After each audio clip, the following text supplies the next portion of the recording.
All right, let's do a cheers to the Sobeys and Safe Liquid Beer for the podcast. Be right again. I love you guys. Careful, that cake's hot.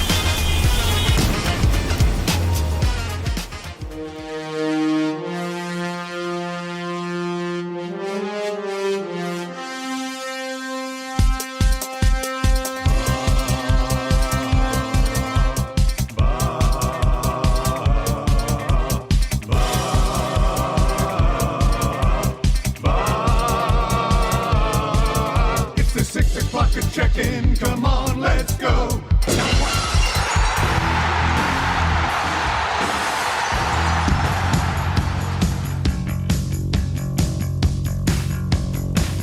2. Here she come now, say morning, morning. Hello! Shoot 'em down, turn around, come on, morning. The bookbinder of a butter. Hey, she give me love and I feel alright now. What is his surprising maker? You gotta toss and turn and feel alright, and feel alright. I say yeah, yeah, yeah, yeah, yeah. 'Cause you make me feel so good. Yeah, I'm thinking I'm stuck. So fine. Let's go! It's alright. Well, I feel alright. You are pathetic.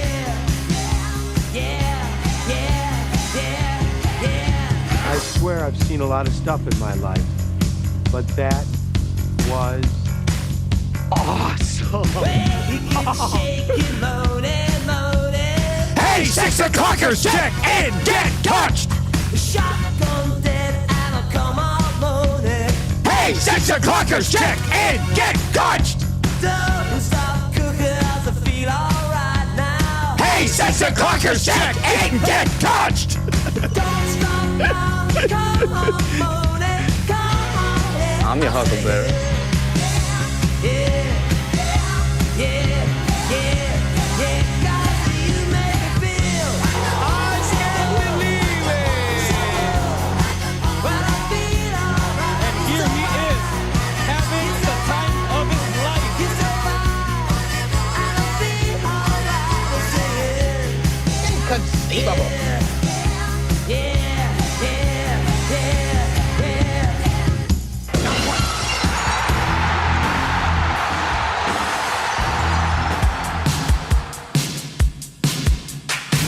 Very impressive. Taken a few years to put all this together.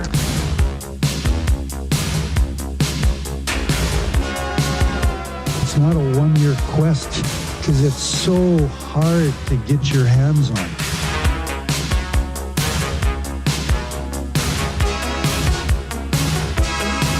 At this stage of my life, I don't invest in green bananas. It's a lifetime quest. Just not sure if I'm going to be around long enough to see them ripen to be yellow.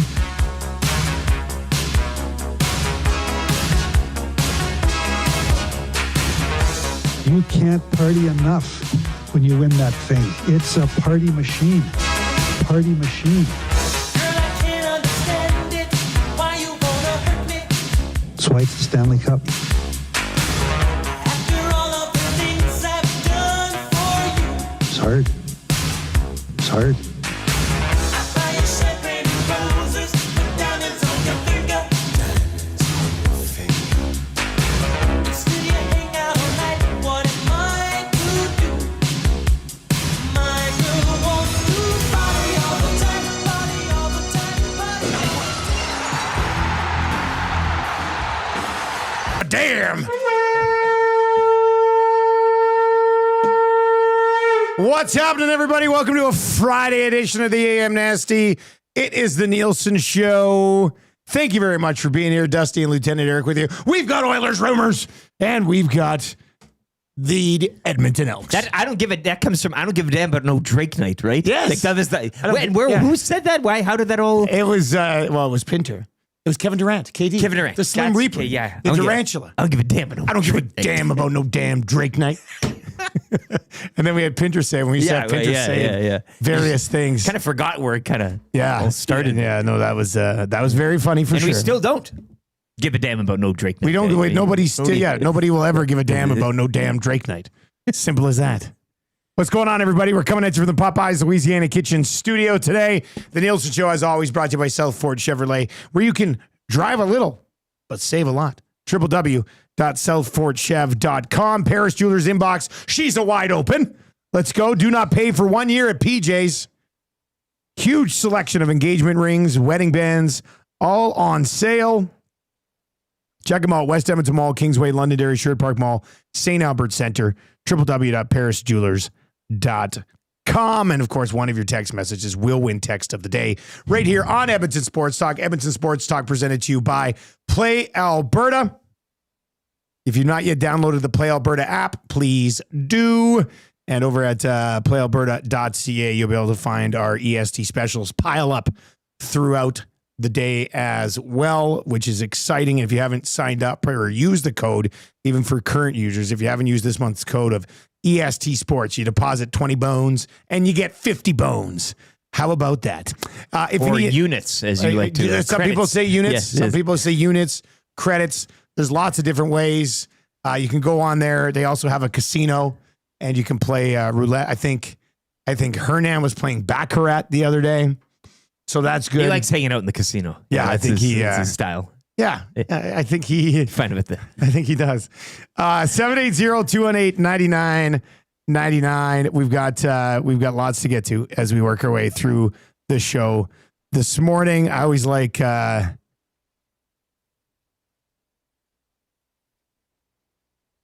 780-218-9999. I do like late night texts, like seeing the strays from the Double E postgame show last night. Yeah. So that was, we'll get into that as we work our way through the show. We got a ton of stuff. Oilers players had their availabilities yesterday. McDavid didn't come out and say, I'm 100% staying here. I'll sign the contract now. So some people are freaking out, but there's no reason to freak out. Tommy also had a few paraphrased quotes from the, which kind of led to. Oh, on the hangout? No, he tweeted them out, and he kind of left out some verbiage at times. Which made it a little more interesting. I mean, whatever. Hey, like that's the fun. Did a good job on the sidelines last night. It's silly season. Oh, hell of a job. Yeah. Yeah. So no, we'll get to some of the McDavid stuff for sure. He's not going anywhere. I see RCN, our troll. He's over in the chat. It says, I'm not effing leaving. Leo DiCaprio and Sam Bennett. Yeah, I saw Sam Bennett was all drunked up last night, and at a bar in Miami did give the old. I appreciate it because I think that's a great clip. I'm not effing leaving. Well, how about old B. Marchand, Brad Marchand, with his thanks to all the other organizations that assisted the Panthers, and that was kind of funny, actually. We'll see what RCN says about tax breaks when Sam Bennett signs for $8 million or less in Florida. Then RCN will have to join us for an oil stream somewhere, and we'll have a little chat about it. Because whatever, people are like, he's going to get 10 mil. He's going to get 10 mil. He's going to get 10 mil. Maddie, Tommy. How much does he stay in Florida for? Let's see. Let's find out. Tommy, you and RCN in a hangout. Oh, God, that would be a good one. That would be a fun show. All right, if you're over on YouTube today, hammer the thumbs up for us. I'm going to dive into a few of these. If you need Conch this morning, you can do that as well. Chris is in over there. Says, guys, can I get a Conch for my holidays and a birthday tomorrow? Oh, wow, what a nice little thing lining up for him. That's a good day for you. Good day for you for sure.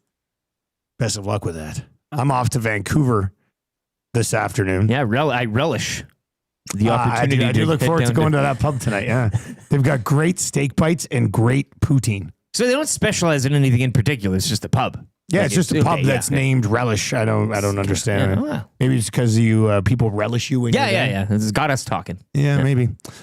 Gordo texts in today and says, Dusty hosting on a Friday during the CFL season? Who the hell are you all of a sudden? Yeah. Well, it was so bizarre yesterday. Sitting, I coached baseball last night, and our head coach Sheldon wasn't there, so I had to play the role of head coach. I was a manager. I was manager last night. And managed my way to a 13-11 loss. Full uniform. In just 3 innings. We only got 3 innings in last night. Well. Took an hour and 45 minutes to play 3 innings last night. Yeah. Hitter's ballpark. It really was. Well, you know what? We actually got to play on a diamond. I'm actually kind of disappointed. We do it South Jazz, like the Jays, South Jasper Jays. Our kids have been playing on a garbage soccer field with a school backdrop, a pitch all season. So last night we got to actually play on a baseball diamond, and the kids, it was like real shale. It was like they were playing at Fenway. They're like, look at this. The one kid was pitching off a mound. He's like, oh my God. You could toe the rubber. They were just sliding for no reason. You know what happened last night though? So it's U11, so they're pitching, and then once you get to 4 balls, however many strikes your player has left, the coach goes and soft tosses from the side. So yesterday, Marsh has run a full count, and I'm first time all year I've been called in to pitch. Yeah, how's that arm doing? So and you just it's awkward because you're standing like down. He's a lefty, so I'm standing down the third baseline and kind of throwing a soft toss in sideways, and he's all fired up. I'm like, okay, here we go, buddy. And I soft tossed one in, but it was way too low. And he swung at it, and I struck out my own son. And Marshall said, I got no hit. And I said, my son. And then he looks at me. He's like, I could tell with his look. He was like, F you, Daddy. Yeah, you betrayed him. Because it was a horrible pitch. And then Tammy's sitting there in a lawn chair on the other side of the backstop. She's watching? Yeah, she's. Oh, God. So I do it, and I look like this. And I'm like, I kind of try to joke at Marshall, and he's just livid with me. And then I turn to look at Tammy, and she's just got her arms crossed, just like, what a horrible pitch to your son. So then I walk back. So then we did have a chance for redemption later on in the game. With 2 ducks on the pond, I step up, and I gave him a good pitch, and he smacked it, drove in 2. Actually ended up being a double. So he was pretty excited. So you redeemed yourself. I did. Okay. That's not the story coming out. I don't know how these guys do it in the big leagues, because I got home last night after, 40 or 50 soft tosses. I had to get that shoulder iced up. Bottle of wild turkey in your office like Gibbons. I'm going to be, This was me after the 13-11 loss. Oh, my chair doesn't go back far enough. I was going to totally do a Gibby lean. Hey, why not do a little Gibby lean? That would have been kind of fun. But it was good. We only got, but it was tough. Managing ain't easy, hey? It's not. I mean, I screwed up. The one kid I picked a pitch. I should have never let him pitch. You know what happened was he and his brother are both on the team, and they look very close to the same. Oh no, you picked the wrong. I picked the wrong one. You. I'm sitting there, and they both have like really long hair. And I go into the dugout before the game, and they were pumped because we have a dugout. Usually we're sitting on a stupid bench. Yeah. They're in the dugout. And I said, who wants to pitch today? And we go 3 pitchers, 2 innings each. Yeah. Mind you, we only got 3 innings in. And I knew this one little kid throws smoke, so I was like, you're starting. And then the 2 brothers had their hands up, and I was like, oh no. One of them's a really good pitcher. The other one I know doesn't throw very well at all, let alone pitch. And I picked the wrong one. What's the other one doing even with his hand up? Well, they all want to pitch. Yeah, but I mean. So anyway, there was a long 3rd inning. And then, some managerial mistakes along the way. But, what are you going to do? Hey, as they say, I'm going to text Sheldon, the main head coach, and say, we can't win them all. Isn't that just it? Mind you, I did feel pretty good about it because after the game, a lot of the parents were like, I thought our boys played pretty well tonight. Yeah. What a well-managed game. Yeah. People were. Yeah, thanks. Did the kids toss you up? I was waiting for it. I was I love managing little minor league baseball. Full uniform again. Yeah. All right, let's lay out the show for you today. Trev, actually, how was Tailgate, buddy? You were there last night. We're going to get into this Elks game. Don't get me wrong. We are going to dive into this thing. But how was Tailgate? Tailgate was dope. Was it fun? Thoroughly enjoyed it. How's that Loved new it. tent? Oh, I mean, it's beautiful. That looked legit. Yeah. So we're in a different spot this year. Yeah, we were to the left of the stage last year. Now we're to the right. Yeah. Pretty close right to along the stage grass there on that. Okay. Yeah, it was very kind of facing the rest of the tailgate. Yeah, it's nice. I like Get that a spot. Good look at everything. I like had it the cornhole set up. Yeah, cornhole was set up. We were having just a grand old time. It was awesome though. Like compared to last year, people were like, our names getting out there, which was good. Really? EST. You guys are EST, and I feel like last year, we'd always be. Yeah, exactly. So That was really cool and encouraging. And then just obviously Dave in Section T brought me. What'd you have, buddy? What It's did like he? a Philly cheesesteak. Yes. I'm pretty sure that's what it was. Yeah, Good. it was unreal. He got his hat, met his son. Man, I could go. It would take a long time for me to tell you how many people that I met because there was a lot of nasties there, which was awesome. But yeah, great conversations with so many nasties. I had a lot of fun. And yeah, I don't think we have any water left. I don't know if we have any chips left. It was great. You give away all those chips? Yeah, people are. How just about coming. a one explosion with the Pringles too? Somebody's got to reel them in. What are we doing here? Yeah, Like this guy the other day came up to me. He goes, he holds up a piece of paper from the printer. He goes, "We're out of ink," and I know he's wanted to go buy a new printer for like You had to 4 show you- months. You had to show. Yeah, he's like, "We're out of ink," and then he stood there awkwardly, and I looked at him and I said, "I know what you want me to say," so I just was like, "Go buy a new printer," and I've told him multiple times over the last few months. I'm like, "Go buy a new printer." But yesterday I said, go buy new. So this guy is like, oh, I can't do this. I can't. But he's going to Costco and buying Pringles as opposed to just a box with like the 40 bags of chips in it. it's ridiculous. I mean, we're going to have to sit down. You're the manager. We're going to have to sit down. Well, Yeah. yeah, managerial. I'm duty. going to start having to send somebody else to go buy potato chips because we're rolling out mini packs of Pringles at Tailgate. Probably a Princess Auto deal, hey? I bet you. That's probably what it is. Come on, let's be. Maddie just buys what's ever on sale at Princess Auto. All right, let's lay out the show for you here. Morning announcements coming up. We got Game 7 in the association. Could have had if I one do. tonight. Oh, God.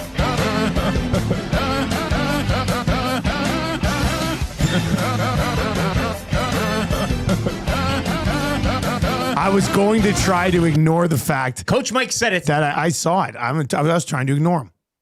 Well, we don't need to point out that today was supposed to be Game 7 of La Coupe de Stanley final. And instead, I saw videos last night of the Florida Panthers with the Stanley Cup at a club singing Pink Pony Club. Was it a club? They're out at I don't know. where was the? It looked like a buffet, It's like at a golden bar corral that they called were out at. My 11 or something like that. Ray Pompano's beach house or something. I don't pay too much attention to it. So anyway, yeah, it was supposed to be Game 7 tonight. But yes, the association. We do get a Game 7 Sunday. We would have totally been like,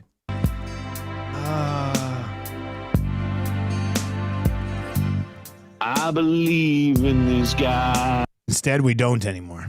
It's a hard cut. That's tough. By the way, Clausen nailed that weather forecast yesterday. Did he ever? Pretty nice weather in the Yeah. evening after just a torrential downpour yesterday. We're going to dive into this Elks game coming up here. We're going to crack some packs for Wayne Sports Cards.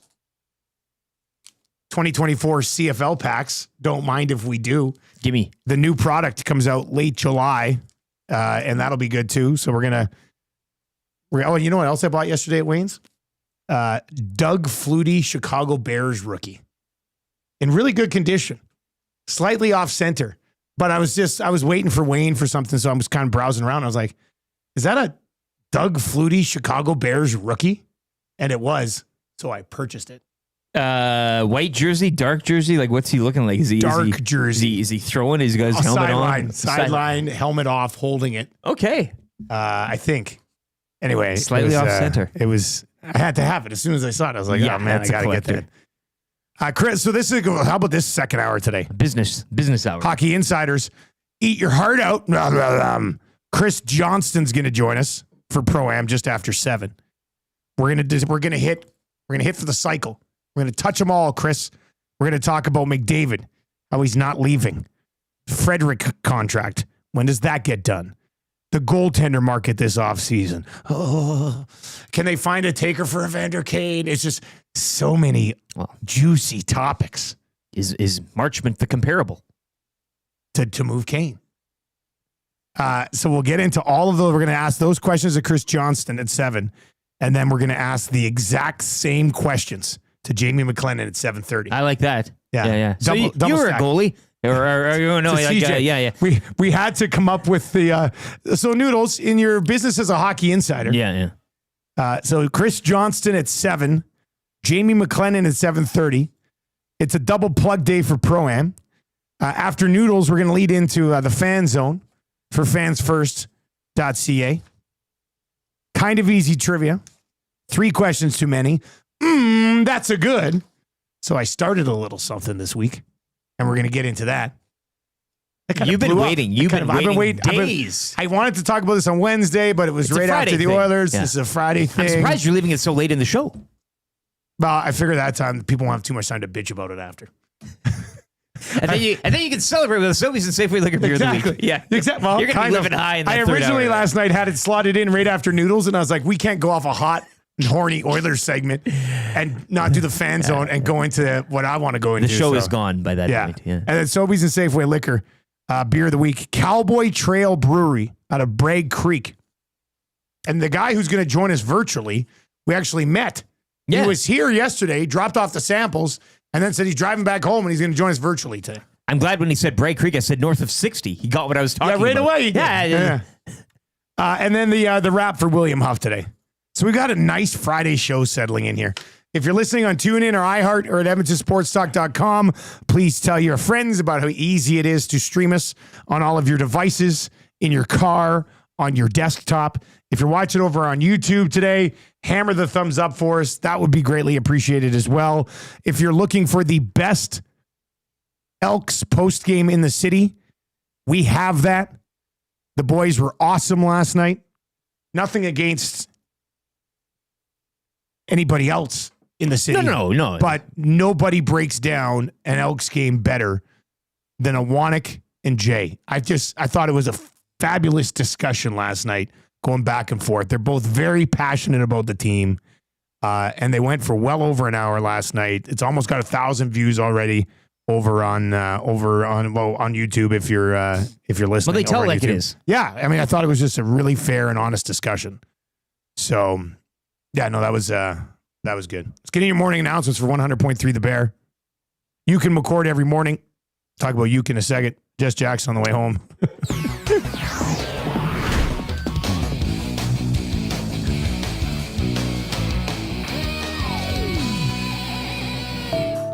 $46 likes away from changing 100, so let's hammer that. Yukon Jack came over yesterday. He sucks at Tecmo. Like, it's got to be embarrassing for him. He's one of the original 4, and I think Zach might beat him right now. But he had Hernan. He beat himself. He had Hernan and blew it. That's the thing. Like, that's what I've been told is he beats himself. Well, he did, right? He had 2 missed field goals. 2 missed field goals early on. He had 2 missed field goals in the game against Hernan. Yeah. And then he had a chance. Well, he did go up late, but he had a chance to basically seal the game away. And on the second down, he picked the wrong play. Yeah. And then the third down, he ran out of bounds a yard short of the first down marker. Then he had to settle for a field goal with 1.5 minutes left. And then Hernan drives into field goal range and kicks it. But then he almost took the return back. Yeah, I was watching on Lock Shop yesterday. Keeps you in. That was our most viewed Tecmo game so far. It was probably our best game that we've had. It was close. Everything it was it was sold out. I was going to scalp my seat out. before the. I should have. Yeah. It was a sold out affair. It was. At one point when Hernan was on tilt early, and he went for it, 4th and 2 on his own 18. We were all like, "Oh my God, he's going for it!" And he ended up picking it up. The thing is with Uke, I don't know. Uke has played this game with us for 5 years, and I'm watching on Lock Shop. While I'm doing Lock Shop, I'm watching the end of that game. Hernan just kept running the same play. He just run Elway to the top, and if Uke didn't cover the deep guy, he'd throw it to him. And if Uke came after him, if you covered the deep guy, he would just run it. The same play. The book's over. And I'm like, Uke, do something differently defensively. So I don't know how that guy can still suck this bad. We've got 2 of the new guys are definitely better than him. And I mean, I honestly, I'd make it a pick'em. Zach versus Uke, I'd make it a pick'em. When do we get that? God, but I want it. Hopefully Uke soon. will be like, who the hell is this guy? And then Uke played Glue Guy right after. And he was up, I think, 10-0. Then Glue Guy scored 42 consecutive points. 42. Now, Glue Guy was the Buffalo Bills, who are arguably the best team in the game. And Uke was Atlanta. who he likes to play with, but I think they suck. Did he onside kick with 11 minutes left in the game? Or No. no. Okay, well then. Those decisions are reserved for special individuals. Okay. I will get to that coming up here just after 6:30. I'm also doing a tour of the new office today. Yeah, this is exciting. Yeah. You are conducting the tour. Yeah, I'm conducting. We've organized the tour for 10:15. Troy, us. Well, I mean, if the Godfather's in, I guess he can come. But you, Trev, hopefully Hernan and Zach can meet us there. I got the keys yesterday. Wanik popped over. We were going over some options for layout and stuff because it's the space is twice as big as this office. And there's one room in the back that I was thinking, I was like, it's a smaller office. Couldn't really do an office in there. We're going to do maybe like a little sort of audio production studio or something. But then yesterday I was looking at it, and the studio where we're going to put the hangout is very, very a good size. And we're thinking about going green screen for the hangout. And anyway, lots of stuff. But I guess what I'm saying is when Maddie and I were sitting there yesterday, I thought about just turning the back office into the Tecmo Dome. Oh. It's just a video game room. Yeah, games room. A game room. The problem is it'd be tough for viewing.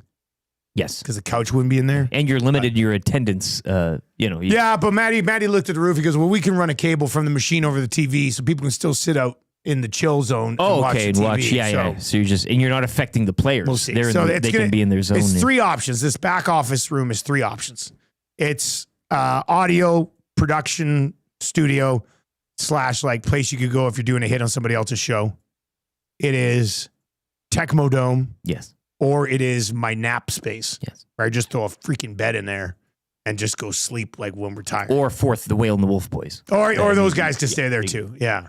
Trevor, you excited? You haven't even seen the video yet. Everybody else has at least seen the video of the office. You haven't seen the video yet. Oh, I'm waiting for her in person. You just want to be very surprised. This is very exciting. Yeah, I want to smell it. I can't wait. This is very exciting. Yeah. When I saw the photo of the keys, I'm like, oh. Yeah. It should be pretty cool. It's very light in there. It looks like there's some windows. Oh yeah, there's a bunch of windows. Yeah. There's a bunch of windows. Can't wait to see. I'm excited to have my own office. Yeah. Yeah. I've never had an office in my life. Yeah, it's going to be weird to see you in an office. You're not. Yeah. Really the closest I got. guy. Yeah, the closest I got to an office. I'll probably just put a bunch of fun stuff in there. Yeah. But I remember way back at 1260 before that Ross guy took over. Remember, Yes. I shared that one little office over by the women's washroom. And I'd go in there sometimes after the show. Yeah. But it wasn't my full office. And then when they shut down the radio station in just the most bizarre twist, I remember popping over there like 2 weeks after they fired us. And the person running that building offered me an office there at the place that just fired us for CFL on TSN prep. And I kind of looked at them. I was like, you didn't give me an office for 12 or like 14 years when I worked in the building. Now you're offering me an office What the heck are you to doing? prep for CFL on TSN? And then in my mind, I was like, well, I guess you have the space now. Yeah. Well, we did have the talent sense. tank. Yeah, but that wasn't my office, though. You know? It was all of ours. I just can't wait to be like, Trev, step into my office. I was gonna say- I never said that in my life. I was gonna ask you to say that. Yeah, it's pretty cool. Yeah, I'm very office guy. excited about Dusty this. is an office guy. Yeah, so I got to start living a whole new lifestyle, having an office, probably get a clock. Will you keep the door? Is it a closed door policy? Well, or will but you no, kinda here's be- the interesting thing with the offices in the new place. We have doors, but there's a hallway that goes in front of it, and it's floor to bottom windows. So you can just see into the office. Yeah, okay, yeah. Yeah, so I could go closed door, but you could still come You in the can window and still be see. like, Yeah. So I don't know. We'll We can have some we'll fun see. with But that. I'm excited to show you guys the office. When I was there yesterday, I got the keys for the first time, was in it kind of by myself, and I was like, oh yeah, this is a really good spot for us. Go, you guys, baby. You guys are going to love it. Let's go. All right, we got to get into this Elks game coming up next. Some offense was awful until it didn't matter. The running game was better. The running game was, but defense, Blanchard was better too. Yes. Defense has some major issues, which I don't understand because I think they're extremely talented on defense, but they can't stop a nosebleed. And then The Alouettes are really good. the Alouettes are outstanding, and some interesting coaching decisions last night as well. So we'll get into that. Then we'll crack some CFL packs. Huge second hour as far as the following. McDavid, he's not going anywhere, right? Skinner, how do you find an upgrade? Do you go after Swayman? Should they trade Evander Kane? And if they do, can they find a taker and can they get a warm body back? And what's going on in this Frederick deal? We'll get into that with Chris Johnston. So tons of Oilers talk in hour number 2. We're going to dive into this Elks game coming up next. Let's get to a sports update right now. with LTE.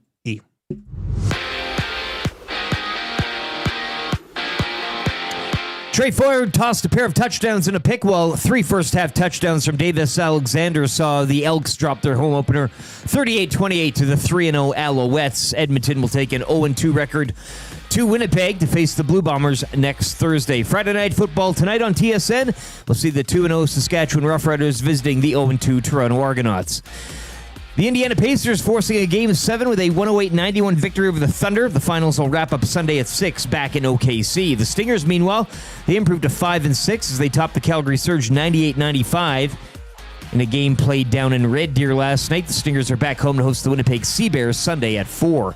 On the Diamond, the Diamondbacks avoid the sweep, defeating the Jays 9-5 yesterday afternoon. Jays will remain at home and welcome in the White Sox for a 3-game set beginning tonight at 5:07.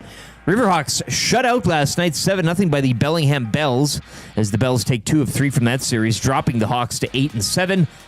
They will remain at home to kick off another 3-game set tonight against the Wenatchee Apple Sox. Dark in the Park night, first pitch 7:05. Cactus Rats edging out the Regina Red Sox 10-9 from the Queen City. Cactus Rats now 7-10.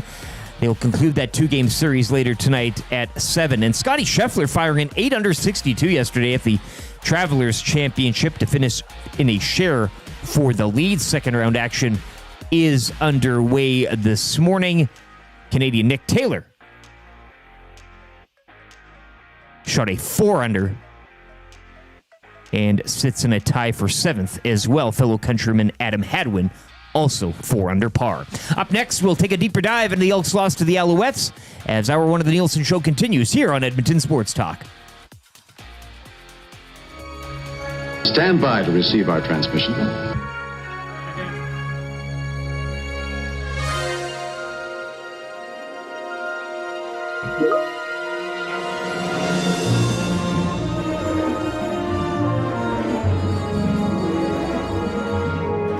Here's the 2-2 pitch to Kirk. He hits another one high and deep to right. Get up, ball, get out of here, and gone. Another home run for Alejandro Kirk.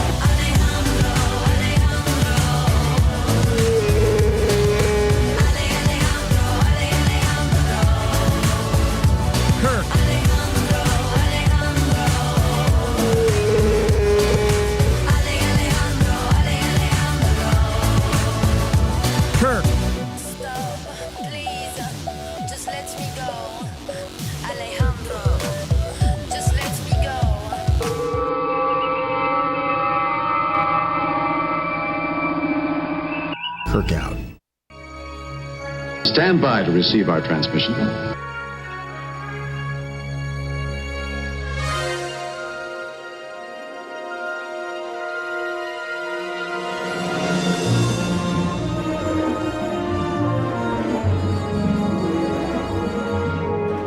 Here's the 2-2 pitch to Kirk. He hits another one high and deep to right. Get up, ball, get out of here, and gone. Another home run for Alejandro Kirk.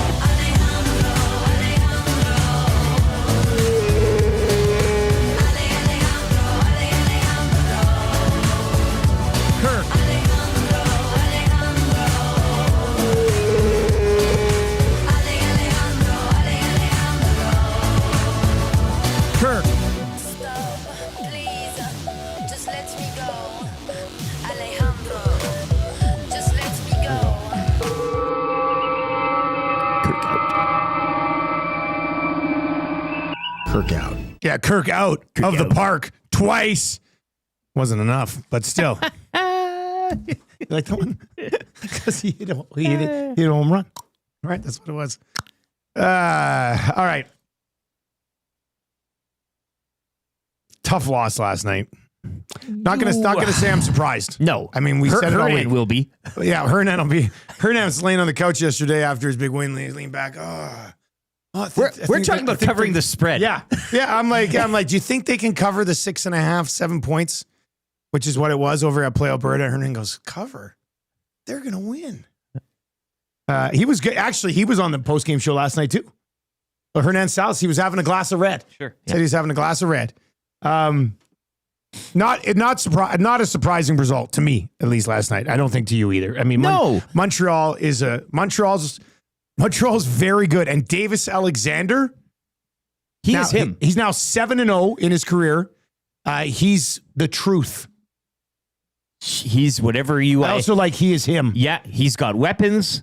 He's got a great defense. He's got a coach that in his playing day kind of mirrors the same style. Everything is linked in there. Like they're a Grey Cup favorite in my books. Yeah. I think there's some good teams in the West that we've seen so far. But Chad Kelly and the Argos, obviously, we've seen him kind of take that team maybe ahead of where they could go in the East, but this is the class. This is the bar, I think.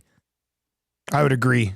Trey Ford in the loss, 308 yards passing, 2 touchdowns, 1 interception. Could have had some help from Mathis on that interception. That was weak. Not good, unacceptable. Justin Rankin finished with 76 yards on 12 carries. Jay had his play of the day of Justin Rankin over 75.5 yards. So that covered by 1 yard. Javon Leake had 6 carries for 41 yards. You did not start him? I did not, but they were getting him going. Have you already dropped him? No. Is he still on your bench? Okay. But it's just going to be so tough to figure out when to insert him into the... Yeah, and then Trey Ford carried the ball 3 times for 31 yards, had a touchdown. So a good Trey Ford fantasy day. And it's interesting because... a lot of change with the team for sure. Coaching staff, the whole defense. The defense has changed significantly. So I guess we should probably expect a few growing pains along the way. It's just tough to preach it in this market, Exactly. and that's the problem. But you can't be that short-sighted and not understand what you just said. New OC, new DC, new HC, and you can go into the above jobs as well. That's not going to necessarily affect the on-field play. I think Ed Hervey's a good purveyor of talent. But yes, it's going to take some time to implement what these coaches and coordinators want and I think the offensive line too. You see good personnel on there, but at times there are a few no-end calls, right? Stuff like that. Just stuff that's going to take, by mid-season to kind of get the playbook together, get in a room, get a lot of film, and mesh up. But I don't think, again, even going back to the BC game, this isn't a team that's getting trounced and hanging their heads and taking, 50 penalties.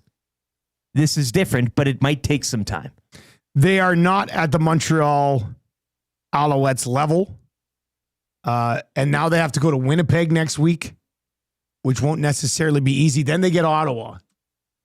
I mean, I don't want to say that the season hinges on a week 5 game against the Red Blacks, but if you start 0-3 and Ottawa comes in looking like a bit of a beatable team, yeah, you're gonna have to win that. You're gonna have to win that football game. Yeah, right? and then the pressure will be on, and the beat goes on for the month of June as well. I'm sure everybody saw the stat line with the Elks record, dating back to pre-2020 and the last win in the month of June. Yeah, they don't win in June. Coming in 2019. Yeah, so I mean it's tough to kind of get the ball rolling and momentum going with a fan base as well when you consistently stumble out of the blocks in the gate to the season. So Zulu over in the chat says it was nice to see the offense come together in the second half, but the defense is leaking points. That's true. But I also, how much stock do you put into a good fourth quarter when the Alouettes know that this bad boy's pretty much over? There's garbage time, right? And I get that, but you still have to go out there and make the plays. And I think I think the Alouettes aren't necessarily going to put it in a lesser gear. The Davis Alexander injury certainly limited their drive, I guess, the Al's offense. I mean, MBT was kind of checking down and doing a lot of dinking and dunking. So not really moving the ball as of a great completion percentage though, again from him. Like it's a classic MBT performance, padding his own numbers, but really not doing. So yeah, I mean, there's something to read into there. And again, I think a few. So, and I know somebody also texted in the Paris, what ifs, the game of what ifs, especially near the end. But if Mathis fights for that ball, and that ain't picked. It's the same kind of question to BC. They're losing the game, but they're still hanging on. They're still in the fight. And I think against an Alouettes team last night who are that good, that would have given you some momentum. And in the second half, you saw, the onside kick, That's debatable. They should have went for 2 on that one score, or would have made it a 2-score game. I don't know why they didn't. And then they got another one. I mean, things can happen. We talk about the beauty of the CFL is things can happen, and you are never out. I think sometimes we get too NFL minded, and we're like, oh yeah, down by 10 at the half. Well, this one's over. Like, you can. So I think there were some chances they could have got back in, but again, we talked about coaching, and this is all fresh. So these are learning opportunities against some real stiff competition. And you look at the schedule. This is a league where there aren't a lot of easy outs. No, if anything, for what we've seen so far, Edmonton is the easy out. Right. Which it's like when you sit down at the poker table and you can't find where you can't. You look around. You look around. You're like, who's the and bad you player? see your reflection in a guy's pair of shades. It's you. It's you. Yeah. That's always a tough one. A few things that really frustrated me about the game last night. I call over 30 games a year. I don't know if I've ever seen anybody as wide open as Sneed was. Like, that was one of the worst defensive breakdowns I've ever seen in my entire life. There was nobody within 20 yards of the dude. He was standing there wide open, jumping up and down, calling for the ball. And still nobody saw him and got remotely close to him. So, all-time bad defensive breakdown. And then, what was there? 11 over? There was over 11 minutes left. You're down by 2 touchdowns. And you onside kick it. I don't understand the thought process there, man. It's a Canadian Football League game. You're going to get four more possessions in the final 11 minutes. You've seen teams punt it away with under a minute left down a score. The Elks punted it away. Down 10 with 90 seconds left. I don't know why you would attempt that. It makes no sense to me. Why you try an onside kick with over 11 minutes left, down by 2 in a game where you're trying to hang on to some momentum, and you boot you just like, here you go, just take the ball back, please, with great field position. There's 11 minutes left in the game. You kick that ball. And MBT's in the game. It's not like Davis Alexander and you're like, oh, he's going to march down the field. No. MBT wasn't necessarily. MBT's in the game. He's dinking and dunking or handing it off. Hammer that ball down to their 5-yard line. Go down. I don't think MBT's going to drive the field on you. Get a stop. Get the ball back on your own 40. Be in good field position, down 2 scores with 9 minutes left. I'll never understand. Like, there's no reasoning behind doing that. Try to catch him off guard? Well, no, not at that point, man. Come on, like. Bootsky. Elks positives? You're forgetting someone. Hint number 1, dynamic kickoff returns. Hint number 2, 3 catches on 4 targets. Arkell Smith. You know where he's going. Arkell Smith. Arkell Smith's got a bigger frame than I thought. He's more high on Arkell Smith than Iwanek is on Trey Ford. And that's saying something. I do like jabbing the group chat a little bit on Trey Ford. Just because, like, last night, Matty's like, this defense is just, and it was like 24-6. I was just like, I don't know. How's Trey Ford looking, boys? Like, I know we talked about, you were mentioning that linebacking core from the Alouettes. Yeah. That line. Yeah. Like Adeyemi Berglund's unreal. They were causing headaches. It's just they're a very good team, and I think that needs to kind of be taken into account here. It's much like we were seeing with the hockey just recently. The Florida Panthers, really good team. Yeah, you know what? And actually, sometimes you have to. What were you were tipping your hat. Yeah, you know what? A hat tip to the Montreal Alouettes. Now, but again, we can take positives. You can take positives out of it. And you mentioned the kicking game as well. Blanchard had a good. How long can we say that though? I know, like, I'm not disagreeing with you, but I'm just asking you the question. How long can we sit here and go, well, if you seeing some positives out of them? If you need a win, though, how long do you keep, like, how long before Cody Fajardo gets some time? Because if you're really looking for a win, and again, you mentioned Trey Ford had a good fantasy night. MBT had a lot of great fantasy nights last year, too. Yeah, it was 3-10. They weren't getting wins. Yeah. So how does that translate? And again, I know there's more problems, and I'm not calling Trey Ford a problem, but to change things up, sometimes we've seen goalies get changed where it's not necessarily their fault, but you're trying to create a spark. So I get you. They need a win. But we did say patience, and this is unfortunately, again, for the fourth or fifth time over the past, 6-7 years, that you're going to have to practice some patience.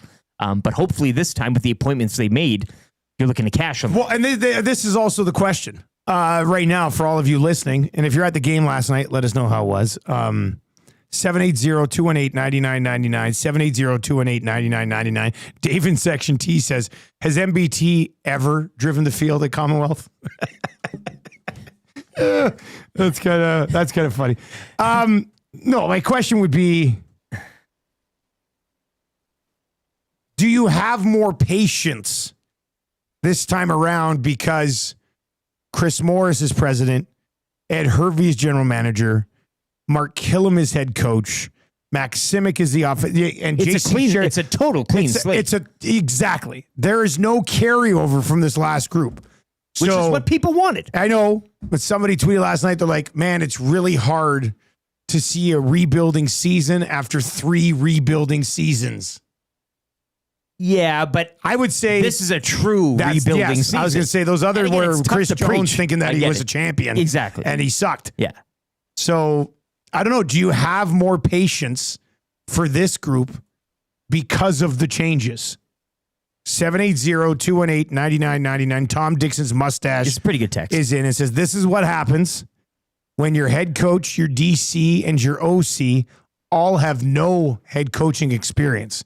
There is no voice of experience on that staff. So you're saying, like, even if you had a DC who used to be a head, like there's no old head like in Rick there. Campbell now as a coordinator again. Like, roaming around and yeah. It's a fair point. 780-218-9999, 780-218-9999. Jen says, Dusty, you can turn your notifications on Teams to silent, right? Yeah, I don't know how to do that on my browser. Is that what you're doing? It means when you heard that little noise, the Play Alberta early bird bet of the day is up. That's the only thing I use Teams for is to communicate with the Play Alberta team. But I don't know how to turn the sound off in the browser. I had it turned off in the app. But I don't know how to turn it off in the browser. I see a mute, but I feel like that might. Oh, yep. That might do it. Mute, hey? Who would have thought? I should have hit the mute button. Well, it said mute, and then there was this cross through the bell. So I thought, it is muted. Oh, I get it. Because there was a cross through the bell. I always get confused with enable. Yeah, it's like, very confusing. Enable? Are you? I'm brand new to the team. Unable? Able? Enable? Yeah, I know many people have probably been using Teams for a decade. I just started using it, so I'm a noob. Smith TM14 says, I'm willing to wait it out. Okay, but how many people? He also follows it up with, I'm in the minority, probably. Yeah, okay. Yeah, he knows it, right? Morgan says, this group will take a few games to get it going, but I believe they will. I picked them to make the playoffs. Maybe they still can because the West should be ultra competitive. Well, and that's a good point, too, that if nobody truly runs away with things. Yeah. And you keep your head. Did they have a worse team last year, personally? Like, would you just say that off the top? Like, they were in games. Do you remember last year at the beginning, they were losing games by walk-off? What was it, 3 kids? In games. Yeah, they were in games. But losing games, year, yeah. and I get it. Loss is a loss. But would you not say that this roster is better personnel-wise? It's certainly, coaching, I think everybody wants to see the backside of Chris Jones, and I think he probably lost things there. But I think this team is capable of doing more than last year's. Capable. We haven't seen it yet, but I think talent-wise on the field, I 100% agree. Yeah. So, I liked what did Dunbar? Dunbar caught all 7 targets, 97 yards. No, and he's a good outlet for 4. On my bench in fantasy. You had a totally screamer yesterday. No, I screwed up. Mr. Fantasy Man. This is so embarrassing. You're in 28 leagues, so NFL and CFL. I screwed up yesterday. I didn't set my lineup in time. And I claimed Snead off of waivers. And then I had Rambo, who was back. And I had Dunbar. And all 3 of them were on my bench. Meanwhile, Reggie Begelton and Sam Emelis were in my lineup. Begelton's on the 6th game. Emelis isn't playing tonight. So yesterday, last night, I'm like, how do I even dress a lineup now? So I managed to drop Mark Leggio, who I had in my national spot. I'm slotting Matthew Peterson into that spot. And then I put Reggie on the IR because he's on the 6 game. And I picked up Jermaine Jackson, who's going to start for BC this week at receiver, and then Mitch Picton. And now I'm starting those two guys instead of Snead and power. Picton power. Both of us on a Mitch Picton game tonight. Mosaic Mitch. Let's go. Mosaic Mitch. Is that what they call him? Yeah. I do like that. Dave in Section T also texts in and says, Rocky Balnoa turned to me and said, that kick says you don't trust the defense to pin Montreal deep. But I don't know, like against MBT early in the season, why would you not trust your I know they've been torched, but why would you not trust your defense, a veteran defensive line, against McLeod Bethel Thompson to pin them deep? Also, I don't know who Rocky Balnoa is, but that's a great handle. I don't know. You kind of make sense. You're like, oh, we don't think we can stop. We have to get this ball back right now. I think I casually Rocky Balnoa. Yeah, like we knew him. I was just like, I don't know who Rocky Balnoa is.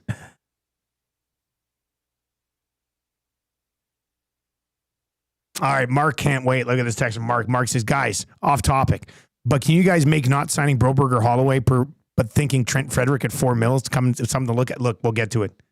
We got Chris Johnston and Jamie McLennan, hour number 2. Would you just want to talk some Elks here? Scott on a hotel balcony in Beaumont says, they've sucked so long. What's one more year? I'm happy. It just appears they're going in the right direction. Yes. And I'm not yet ready to admit they are. Okay. That's like, I haven't seen anything yet that makes me go, they're heading in the right direction. But a better direction than what they were on trying to do. No, to me, any direction that doesn't involve Chris Jones is a better direction, but I'm not sure they're headed in the right direction just yet. I loved all the offseason moves, and I think they've got a good thing in place, but I just think it could end up being a very long season again. I guess that's what we'll say. Well, let's crack some packs here.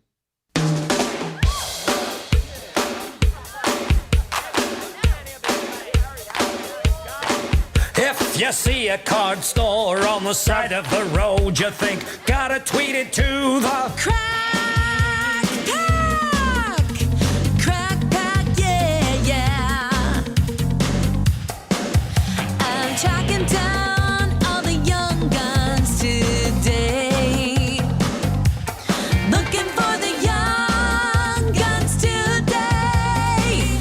Looking for the young guns today. I got me a card, it's a heck of a pull, and we're tweeting it out to the Crack Pack.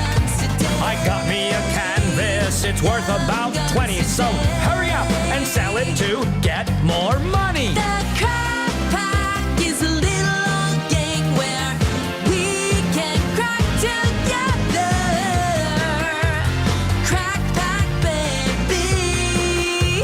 A Crack Pack, baby. Crack Pack, baby, Crack Pack. All right, we are cracking packs with Wayne Sports Cards. If you've not yet visited Wayne Sports Cards, why are you waiting? The place is absolutely amazing. Look at Trev's already cracking. He's preemptively cracking. We haven't even opened up our packs yet.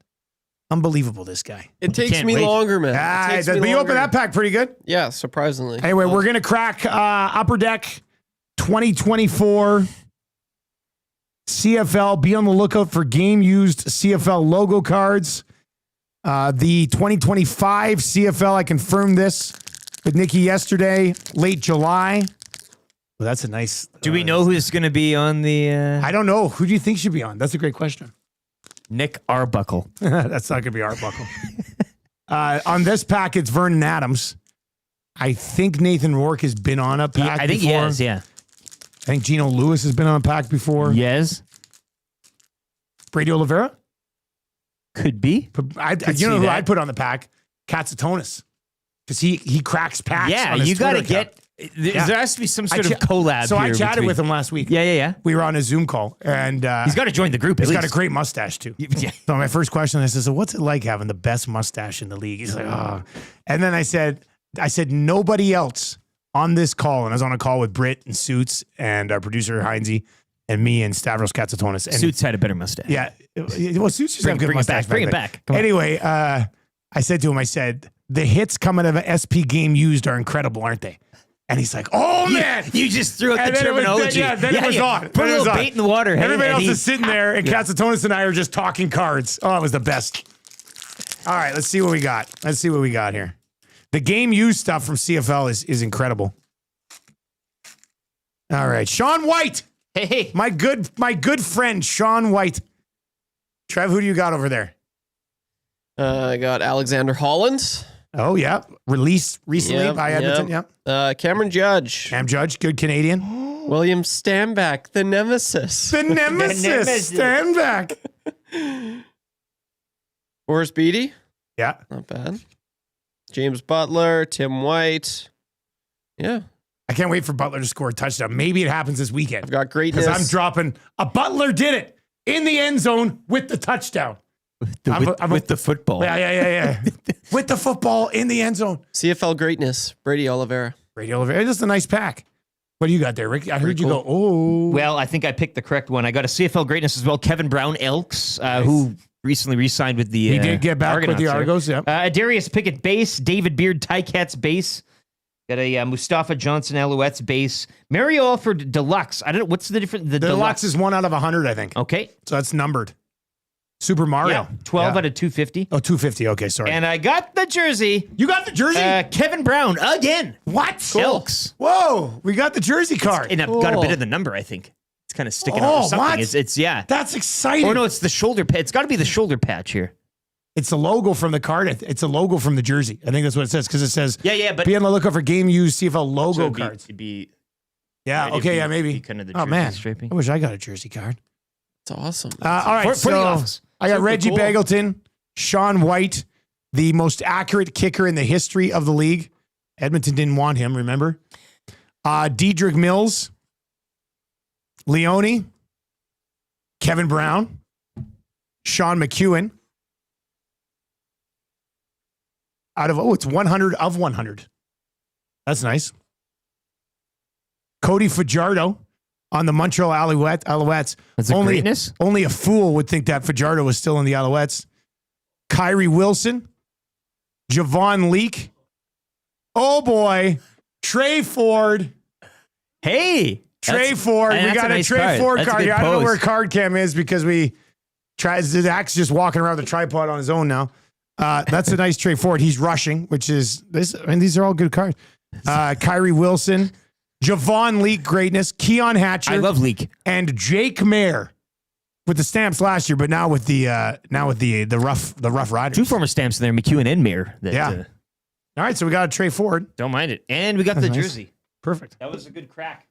Yeah, that was a nice pack. I love cracking CFL cards, man. Tremendous polls there, Dusty. Crack pack. I'm going to be doing a break on Sunday night. Not with CFL, with extended series Upper Deck. There's a special Ovechkin cards. Like everybody's hunting for him right now. Okay, so we're going after him on Sunday. But any CFL breaks this summer? No, I'll be doing it when the new stuff comes out. We'll be doing a break 100%. Give you Lucas could do a heads teaser up. of some of the older stuff. I mean, before, I definitely could. Some of it's on sale now. I could do it. I could do a 6 CFL break. I will. You want to do it next week? I'll do a CFL break next week. You let me know. All right. There's lots to discuss on the Oilers front. McDavid spoke yesterday. We'll get into that. Frederick deal. Does it get done? What's it look like? Should they do it? Can they move Evander Kane and get a warm body back? Can they upgrade goaltending? There's lots to get to. And we've got a double dip of our regular analysts. Chris Johnston's going to join us in just a few moments. And then Jamie McLennan, who couldn't join us on Wednesday, is going to pop in at 7:30 this morning. A Conch for all you 6 o'clockers. Oh, and this Conch I want to get to. Where is it here? This was a good one. I got to get to it. Here we go. Morning, boys. Can I please get a Conch for Bruce from William Huff and Darlene celebrating 33 years of marriage today?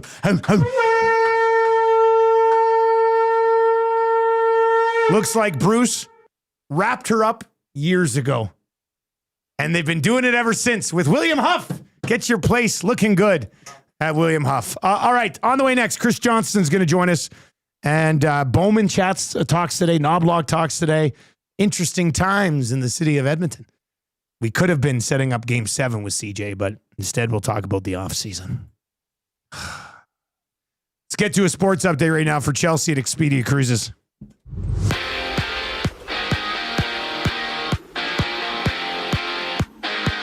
Week 3 in the Canadian Football League kicking off last night as Davis Alexander tossed 3 first-half touchdowns, leading the Alouettes to a 38-28 victory over the Elks, dropping Edmonton to 0-2. Montreal improved to 3-0.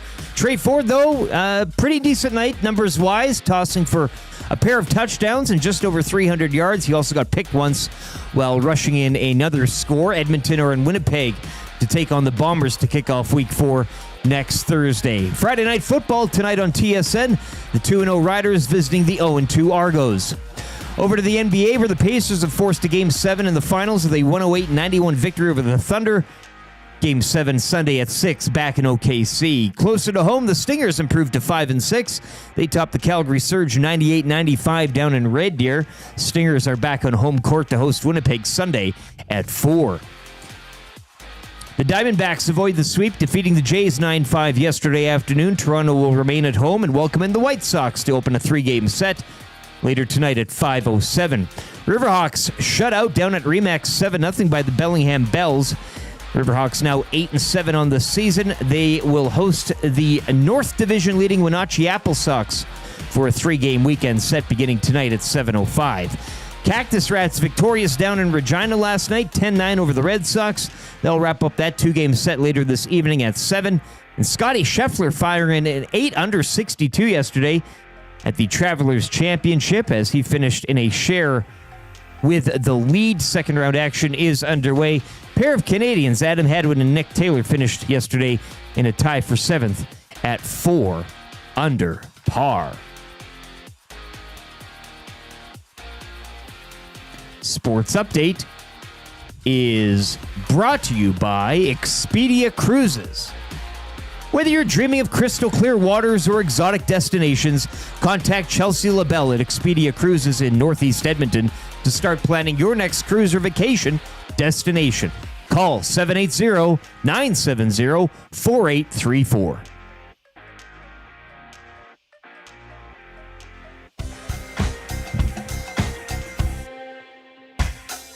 What say you?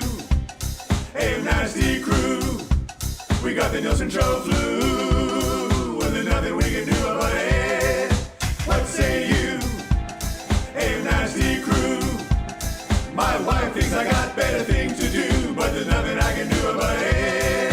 We're tuning in on TuneIn, we're listening online. We catch up with the podcast when we fall behind. We're texting in the nasty chat, what's on our mind. 780-218-9999. No more interference from corporate interest. Just Dusty and Eric and all of the bad guys like Wyshynski and Noodles. Captain can gauge it. Maybe it's fun but a cool band to make a little wager. We can't wait for the Monday mandate. Sharky's always on time. Tommy's always late. Would you like a cup of tea? Forget about the old place. Hey, we were number 1 in the text race. We don't miss all the commercial breaks, but we sure miss Nickelback today. We wanna hear some hot takes and we wanna hear Renee. Why not hold the neck up when I wanna kiss away? Beat up the tire fire and remember that name. We love every goal song, but what about the games? Macramella, Rapaport, Dragger, Engineer. It ain't Christmas season, but they sound like reindeer. Button and my cousin and the tales of the North. All about them game in person. Dusty, go forth. What say you? AM Nasty Crew. We got the Nielson Show flu, and there's nothing we can do about it. And there's nothing we can do about it. And there's nothing we can do about it. All right, it is 7:07 on the Nielson Show, kicking off another full day of static-free sports coverage right here on Edmonton Sports Talk. We will take you up until 9 o'clock. The hangout today, Tommy, Maddie, Glue Guy. I think that's probably it, but who knows? Maybe a surprise guest. They'll be on from 9 to 11. The Lock Shop at 11 today, Oil Stream at noon, EST afternoons from 1 until 3, and then the Smash It Reed Wilkins show from 3 until 6 this afternoon. Lots of recap of the Double E taking one on the chin last night against the Montreal Alouettes. Bowman is going to speak today. That should be interesting, and we'll have tons of reaction to that as we work our way through the day as well. Old Noodles was trying to be an early bird, hey? He loves sitting in the green room. He was trying to connect. Yeah. And I texted him and said, "You're not on until 9:30. We got Chris Johnston right now." He goes, "Oh, sorry, I wasn't paying attention." So Noodles will be on around 7:30 today. Anytime you do that liner for Expedia Cruises and you're like sunshine and It just gets me excited. It gets me excited for our trip. No buddy. offense to our other liners, but Yeah. it is quite. I mean, did Chelsea write this herself? She did. Whether you're dreaming of crystal clear waters or exotic destinations, It takes you away. I sometimes see exotic and I want to say erotic. And it might be for some of Sometimes you. exotic is erotic. The details of this trip are quite erotic. 780-970-4834 caller today. We're going to Mexico February 22nd, and you're coming with. Yeah, not a cruise, but cruise or vacation destination. This is we're going to Planet Hollywood Cancun. It's less than $2,500. All inclusive, direct flight, food, booze, transfers, one check bag. Give her a call. What's that number again? Give it to me one more time. That number again, 780-970-4834. Bunch of nasties have already booked. Limited spots. So get in now. All right, we got noodles just after 7. We got your Play Alberta early bird bet of the day. It's already up. You can go grab it. The fan zone's coming up a little bit later on as well. But let's get to Chris Johnston. He's been waiting. I do apologize. Let's bring in CJ. Brought to you by Pro-Am Sports, your locally owned sports memorabilia and apparel specialists. They've got hat fits for any profile. Flat brim, curved, snapback, fitted, golfer, low profile, and dad caps. In all leagues, located in Edmonton, the corner of San Bertrand on 20th Avenue, online at proamsports.ca. What's a dad cap? You're the dad. I'm a dad. I wear cool hats. You should. Don't This ask makes it me. I'm sound not like a dad. it's like a pair of white Skechers. Like, what is this? Yeah, New Balance with the socks pulled up. Cookson boys. What's a dad cap? Please let us know. All right, let's bring in Chris Johnson. He's always wearing this nice hat he has. CJ, do you know what a dad cap is? Oh, I think you're muted, CJ. I think you're muted on your end. That's not an us thing, right? No, I think it's. I think he's probably muted. Let's see here. We can bring him back. Yeah, pop back over. Because that definitely wasn't us, Trev. All right, CJ, if you have to, just reconnect. It probably will pop up properly. Do we know what a dad cap is? It must be just a thing. It must be just a thing that they say. Is it one of those caps with like the flaps that come down to? I don't know. I'm gonna see. Cover your dad cap. Oh, dad cap. It's a company, maybe. Oh, okay. That must be what it is. But why? Like, I don't know, I feel like as a dad, I'm like, this is lame. You're, what are you doing to us here? Is it like a corduroy style? Is that where we're kind of? I don't know. Yeah, I'm not sure. I guess it's an actual thing. I'm seeing here dad caps. I thought they were just mocking dads. Well, it says dad caps, sleek style for everyone. If it's a dad cap, it's not for everyone. It's for dads. Should it not be? It probably kind of should be. Not a. Do we have him now, Trevor? Or what? I still don't hear any rumbling in the background, so Bring him on one more time. Let's just see. Okay. Let's see what's going on. Let's try it. All right, CJ, are you there? Nope, he definitely went away that time. He's gonna try to reconnect again. I guess we should have just taken Noodles. Noodles is The up good to news is that Noodles will join us in a second. Here we go. Cookson's got me the details on this dad cap. Oh, actually, that's a really nice Blue Jays cap. I see. It's the one that he sent me is a nice looking hat. I still don't technically know. Just call him a daddy cap. It says here, unstructured, low profile. Daddy. The kids call it a dad cap because it's ironic. I don't know the hat. Look at that hat. Look at that. It looks pretty good. I'll say this. It's the cap. It's the style of caps you love. And there's nothing wrong with that. I didn't want to say it, but but then you're right? When I saw it, I was like, oh, duh, like when we have our that EST caps and there's a straight brim kind of style. I wear like that, for those, but you want the pre-curved. Yeah, I like the pre-curved. The fitted, yeah. But it does, I hate those caps. Man, I don't know. I feel like I should probably be. It's okay. There's nothing wrong with it, but you fit. You are. Did you come up with this brand? I kind of feel like you're. Cookson says the style is cool, but dads aren't. Is that the? I guess because kids, that's what kids say. Oh, yeah. My kids think I'm cool. I think. You say it with such I don't know. confident. Do you want to try it again, Trev? Let's see. Let's see what's up. All right, let's try it one more time. Chris Johnson, are you there? You got me. Hello. Hey, we got it. We knew it. We knew it. We knew it would work. And we got to the bottom of the dad cap thing too already, so you don't have to worry about that. But apparently, I was just goofing around Noodles in the green room here, and I got distracted. So Chris Johnston with us on the show this morning. Hey, let's start with this. Connor McDavid did speak yesterday. He didn't outright come out and say, I will be an Edmonton Oiler for the rest of my career. So people in the city are like, oh no. And people outside of the market are really trying to drive into his comments. I see at least a 4 to 5 year deal coming in here. But your thoughts on anything that McDavid did or didn't say yesterday?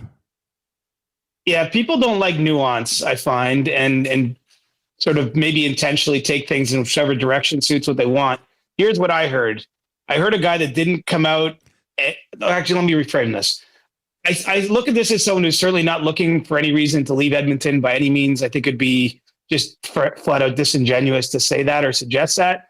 But, he didn't want to go too far before he, sits down with Stan Bowman, before there's, an idea of where the team's going. And look, there's no real rush here. His contract isn't up for about 380 days from now. Yeah. And so, I understand why it's a touchy issue. It's a big story around the league.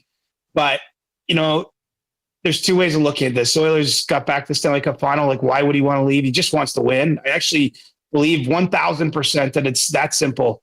We could twist ourselves into knots. He just wants to feel like he can win a cup. He's been on a team that has won a bunch of playoff series the last few years.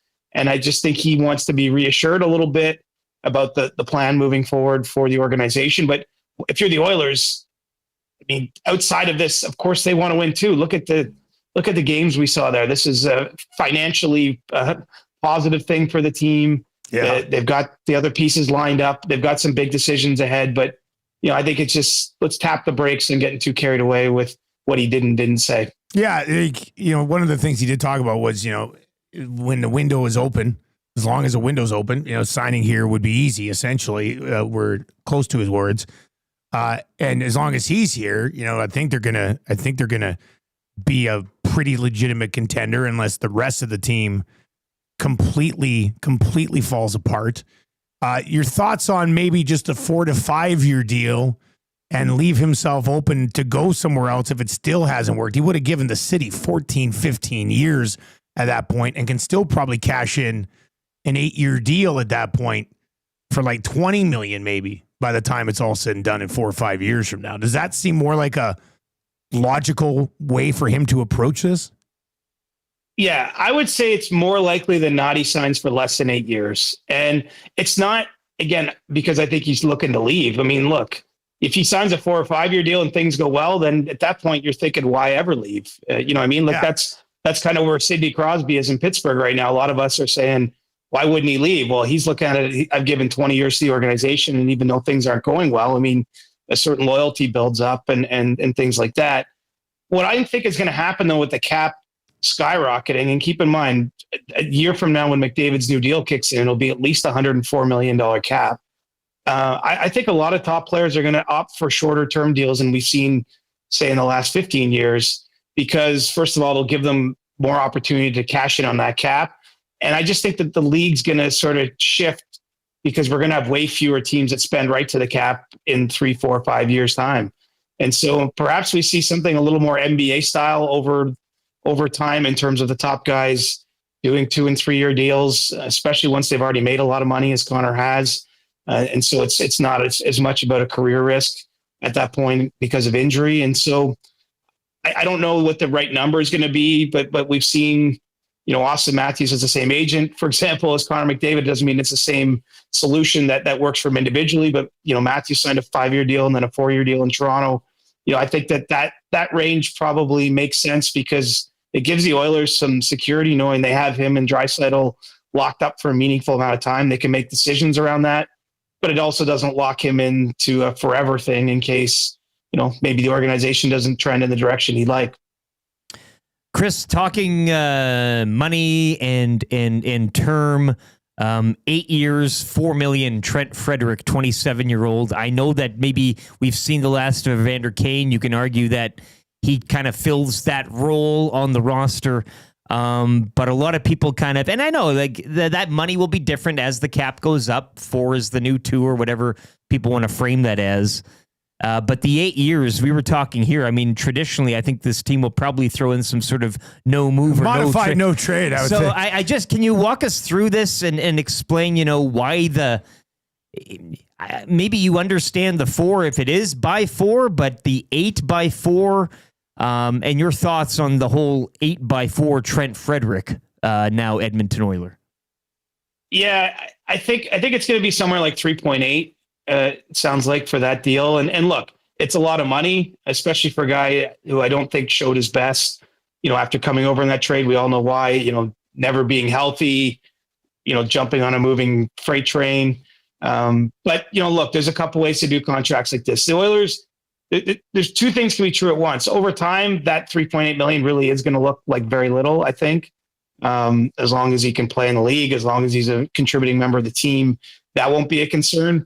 But in the here and now, like specifically next season, the Oilers do have some cap challenges, and to get better, which is going to be the goal. It's not going to be easy to do. They're going to have to make some hard decisions. I think they're going to have to hit on some of the next wave of Jeff Skinner-like signings are going to have to hit a little better than that one did. For them to, I think, to take a step forward as a team. And so by going 8 years, you get that the initial cap hit, you can get a bit of a savings there. And look, they get to keep the player. So, I would say if it doesn't work out, we've seen lots of instances where players sign a deal and it doesn't work out great, and teams usually find a way to get rid of it over time. And so there's certainly some risk here for the Oilers, as there would be literally if they signed any player for 8 years. I tell you there's risk, because that's an eternity in pro sports. I mean, who knows what the world looks like from a sporting perspective in 8 years. But it's a way to sort of spread things out over time, make the cap a little more manageable for next season. And I think, the cool thing, if you're following the Oilers as you guys are, is every year just matters. Like, who cares what 3 years from now? Like, now it is literally what does next year look like? Like, there is no tomorrow. I mean, I know there is, but I think that they have to manage with very short-term goals in mind. And this does help in the short term, and there might be some longer-term pain, but we'll deal with that when it comes. NHL insider Chris Johnston with us on the Nielsen Show today, brought to you by Prime. If you're watching on YouTube, please sub to our channel. You mentioned the cap issues this upcoming season. Right now, we kind of assume they'll be able to move Arvidsson out. That frees up some space, but all of that space that they have, about 85% of it, sort of slated to go to Frederick and Bouchard. So you look at other ways, maybe you can clear up some space. Evander Kane is a name that has popped up. Do you think there's a market for Evander Kane? And does that market mean, somebody will take him, but you got to give something? Or does that market mean somebody will take him and you'll actually get something back? It's probably somewhere in the middle. I would say there's definitely a market. You look at the trade last night that Dallas and Seattle made with Mason Marchment. There's two ways to look at that. Seattle only had to give up a 3rd and 4th round pick, you might say. But, for the value for that of Dallas, of course, was getting out from under $4.5 million of a cap commitment to Marchment. I think that style of trade could definitely be out there for the Oilers when it comes to Evander Kane. And, that's probably where the expectation should be if they move forward and actually trade off of him, is that you're not going to be overwhelmed with the return, but you have to factor into that return, getting that cap space and what you can do with it. And so, I would be shocked if they had to pay a sweetener to get rid of him. I think there's just so many teams around the league right now looking to add players. There's a lot of teams that aren't in cap trouble too, with the big jump happening from last season to next season. And, there's not enough on the free agent market to satisfy everybody. So, the Kane era had some highs and lows in Edmonton for sure. But if they do move on from him, I just think there are enough teams out there that value what he brings that will, hope that he can have a fully healthy season after missing all of this regular season. And, I do think that's a movable contract.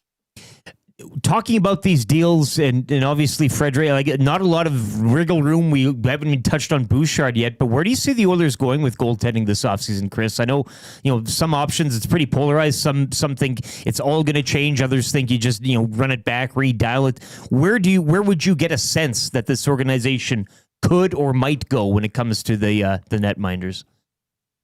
I think they need to make at least one change there. Just because of this. Look, the beauty of what they have in Pickard and Skinner is they barely pay those guys anything, right? I mean, I think $3.6 million, give or take. So what I'm talking about, cap challenges, I mean, that's one area where they're not challenged cap wise. I mean, they were getting pretty good value at that spot, but to go to 2 straight cup finals, to feel like you had the second best goalie when it mattered at the end. I mean, it's not an easy answer for sure. There's not a lot of great options out there. That probably Jake Allen might be the best goaltender available in free agency. We'll see what maybe can be done by trade, but I do think it would be a tough, almost sell, not just externally, but internally, to come back with the same duo. And I know both guys have had certainly great moments and are liked by their teammates, but you get into danger zone when you just keep doubling down on a certain area. And, I think when Stan Bowman and the Oilers front office looks at it critically, or gets the dust settles, maybe even a little bit more than it will be already by now, that, they have to find some upgrades so that they feel a little more confident when they get to those games. Because, when you're switching guys back and forth, and I understand why they did it in the cup final, but, it really is not, it's not a good feeling. And I'm not hanging the loss on Stuart Skinner or Calvin Pickard in that series, but, clearly that was one of the areas, and there was many where they didn't measure up to the Panthers. CJ, as always, buddy, we appreciate the time, and we will chat next week. We'll be talking draft, probably draft day trades, and obviously looming free agency, man. So we'll chat then. Right on, boys. Have a great day. There you go. That's Chris Johnston joining us on the show every single Friday throughout the season. We'll definitely catch up with him next week, and probably the following week if he can join us, and then we'll set our hockey insiders free for the summer. The good news is that he's been awesome. Man. CJ's been great. The good news is that the offseason is going to fly by very quickly. And then the boys are going to be back for camp, right? Well, happy first. The sun's, this is the high point. The sun has come up. No, but it's summer, right? It's the solstice. Today. Yeah. So June 20th. It is. Summer. I'm hit, Dusty. My God. So today's the longest day. So they're all we're done now. This is, the sun's going to be. I feel like this day should be more in the middle of July. Yeah. Late July. That's sort of middle the way of the we summer. perceive the seasons are different than when they forgot actually, that was today. Well, I mean, I don't know why I'm so excited about it. You have your summer solstice celebrations at home. I mean, you've obviously remembered to get the cake, didn't you? We didn't even get our summer solstice cake. Jesus. I know. Good luck getting one now. The Evander Kane conversation is interesting. Trev, do you think he has to be moved? Or do you sit there and just go, we'll have to find cap space somewhere else and keep Evander Kane for one last year? Because, I mean, you could keep him if he's healthy, motivated, contract year. I mean, maybe you get the best Evander Kane next year. But then how do you get money to do anything else? Yeah. Like Arvidsson plus the cap space they have now, if they can get rid of Arvidsson plus the cap space they have now, 85% of that's going to go to Frederick and Bouchard. Yeah, no, that's fair. I think with Evander Kane, whatever they end up doing, I'll be okay with at the end of the day. If they keep him, I'll be okay with it. But I mean, I don't know. I'm probably leaning more towards, I think, this era. Yeah, like it's time for a fresh start. And that $5 million. Can they? So I wonder, what did he say? He said there could be a Marchment type deal out there where it's like 2 mid-round picks for Evander Kane. That could be. I think maybe that's what it is. If that's what it is, it's 2 mid-round picks plus $5 million in cap space. Yeah. That's kind of how I view it. And that cap space is extremely important to them. I wonder if a team goes out, take a body off our roster that makes about $1 million and third or fourth round pick. Yeah. I'd be okay with that. Maybe that's something. Maybe you can find a guy that you like as a bottom 6 forward, doesn't make much, can kill penalties like a heathen, and you take that guy. Did I use that term rightly? Sure. Heathen correctly, I guess. And I don't know if I've ever used that on the show. Heathen. It's a good word. But it's nice to say, hey? Yeah. Heathen. Text in your heathen texts. Heathen. It really rolls off the tongue nicely. Anyway, thoughts on Kane? We'll continue the conversation. We got Noodles coming up here right away. 780-218-9999. Let's get into our Play Alberta early bird bet of the day. If you have not yet used our code, you're missing out on just a free bet. Simple as that. Deposit $20. Use the code EST Sports. You get a free $50 bet. Maybe you want to use it on one of our EST specials right now. And if you have not yet downloaded the Play Alberta app, download the Play Alberta app. Visit the website at playalberta.ca. Make sure you use your game sense when you're playing at Play Alberta. Here's what we got for you. I still have the The lock shot partner parlay from yesterday is still sitting there as well. Rough Riders to win, Stamps to win, Bombers to win, plus 300. And then the early bird bet from today, Blue Jays to win. It's the White Sox. Exactly. It's the White Sox. Blue Jays to win and the Riders to win against a banged up Argos team that doesn't have Chad Kelly and doesn't have Winton McManus. Yeah, that's a big They're one. missing their best offensive player and their best defensive player, and the Riders are 2-0 to start the year. Now the Riders are missing Emilus, but they got Mosaic Mitch locked and loaded, ready to go. And who needs Emilus when you have Keyshawn Johnson? Yeah, oh, man, he's going to have a big game. They've got a good stable of receivers. It's not maybe Montreal Alouette-esque, but they can spread the ball around. So, Riders to win, Blue Jays to win. I really like this play. It's plus 118. You can get that over at, it's at the point where you said it's the White Sox for the Jays, and it is like the Argos are missing 5 starters on defense and they're starting quarterback. Well, and it's a home game for the Riders as well. In Toronto. Yes. Yeah. So, I love it. Riders, Blue Jays, I think is, I don't want to say it's a lock, but that's a bet that I'm pretty confident in. It's plus 118. Could be a good one. If you haven't used that other code, YAG50, you deposit $5 and get a $50 free bet. I think we get a few of the nasties throwing some $50 free bets on this Riders Blue Jays parlay. Plus 118. All right. We got a sports update for Park Mazda. Jamie McLennan locked and loaded on the other side. He just wanted to get on the show at 7. He was so excited. He's itching. Because there's so much to talk about with the Oilers heading into this offseason. And CJ was great as well. But let's get to the sports update right now for the fine folks at Park Mazda.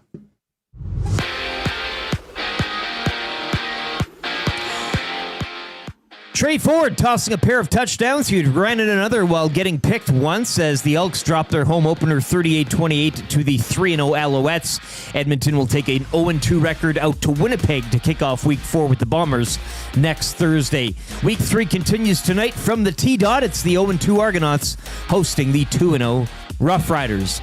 On the hard court, the Pacers forced a Game 7 last night with a 108-91 victory over the Thunder. That game will go Sunday at 6 back in OKC. Stingers, meanwhile, they improved to 5-6, topping the Calgary Surge 98-95 down in Red Deer. Stingers are back home to host Winnipeg Sunday from the Expo Center, 4 o'clock tip-off. Diamondbacks with a 9-5 win over the Jays yesterday afternoon, avoiding the sweep. Jays will welcome in the White Sox for a 3-game set starting tonight at 5:07. Closer to home, the Riverhawks, they will kick off a set with the North Division leading Wenatchee Apple Sox tonight from Remax, 7:05. It is dark in the park night. Bit of a Halloween-themed evening as Riverhawks were shut out last night 7-0 by the Bellingham Bells. Energy City Cactus Rats 10-9 down in Regina last night. They're 7-10 on the season. They'll wrap up the 2-game set later tonight at 7. And the Travelers Championship opening round action yesterday saw Scotty Scheffler fire an 8-under 62. He finished the opening round in a share for the lead. Taking a look at action today, a few players on the course. Patrick Cantlay, 2-under through 2. Canadians Nick Taylor and Adam Hadwin, they both shot 4-under yesterday and are both in a tie for 8th. Sports Update brought to you by the great staff at Park Mazda and dealer principal Mitch Lewicki, where he's already contacted the Oilers about taking Evander Kane with no sweetener needed. Hi there. If you're like me, you like to picture yourself in luxury, even though there's absolutely no way you could afford it. And if you can, well, even better. Thankfully, I picture myself in something that is luxury, but still absolutely affordable, like the all-new Mazda CX-90 from Park Mazda. With the new luxury features like facial recognition settings and quilted detail Napa leather seating, I can pretend to be comfortable with all of my proper settings activated without even touching a button. Thanks to Mitch Lewicki and the great staff at Park Mazda. I like to picture Mitch Lewicki in a tuxedo t-shirt because it says, like, he wants to be formal, but he's also here to party too. Park Mazda, your dealer for life in Sherwood Park off Y Road, parkmazda.ca.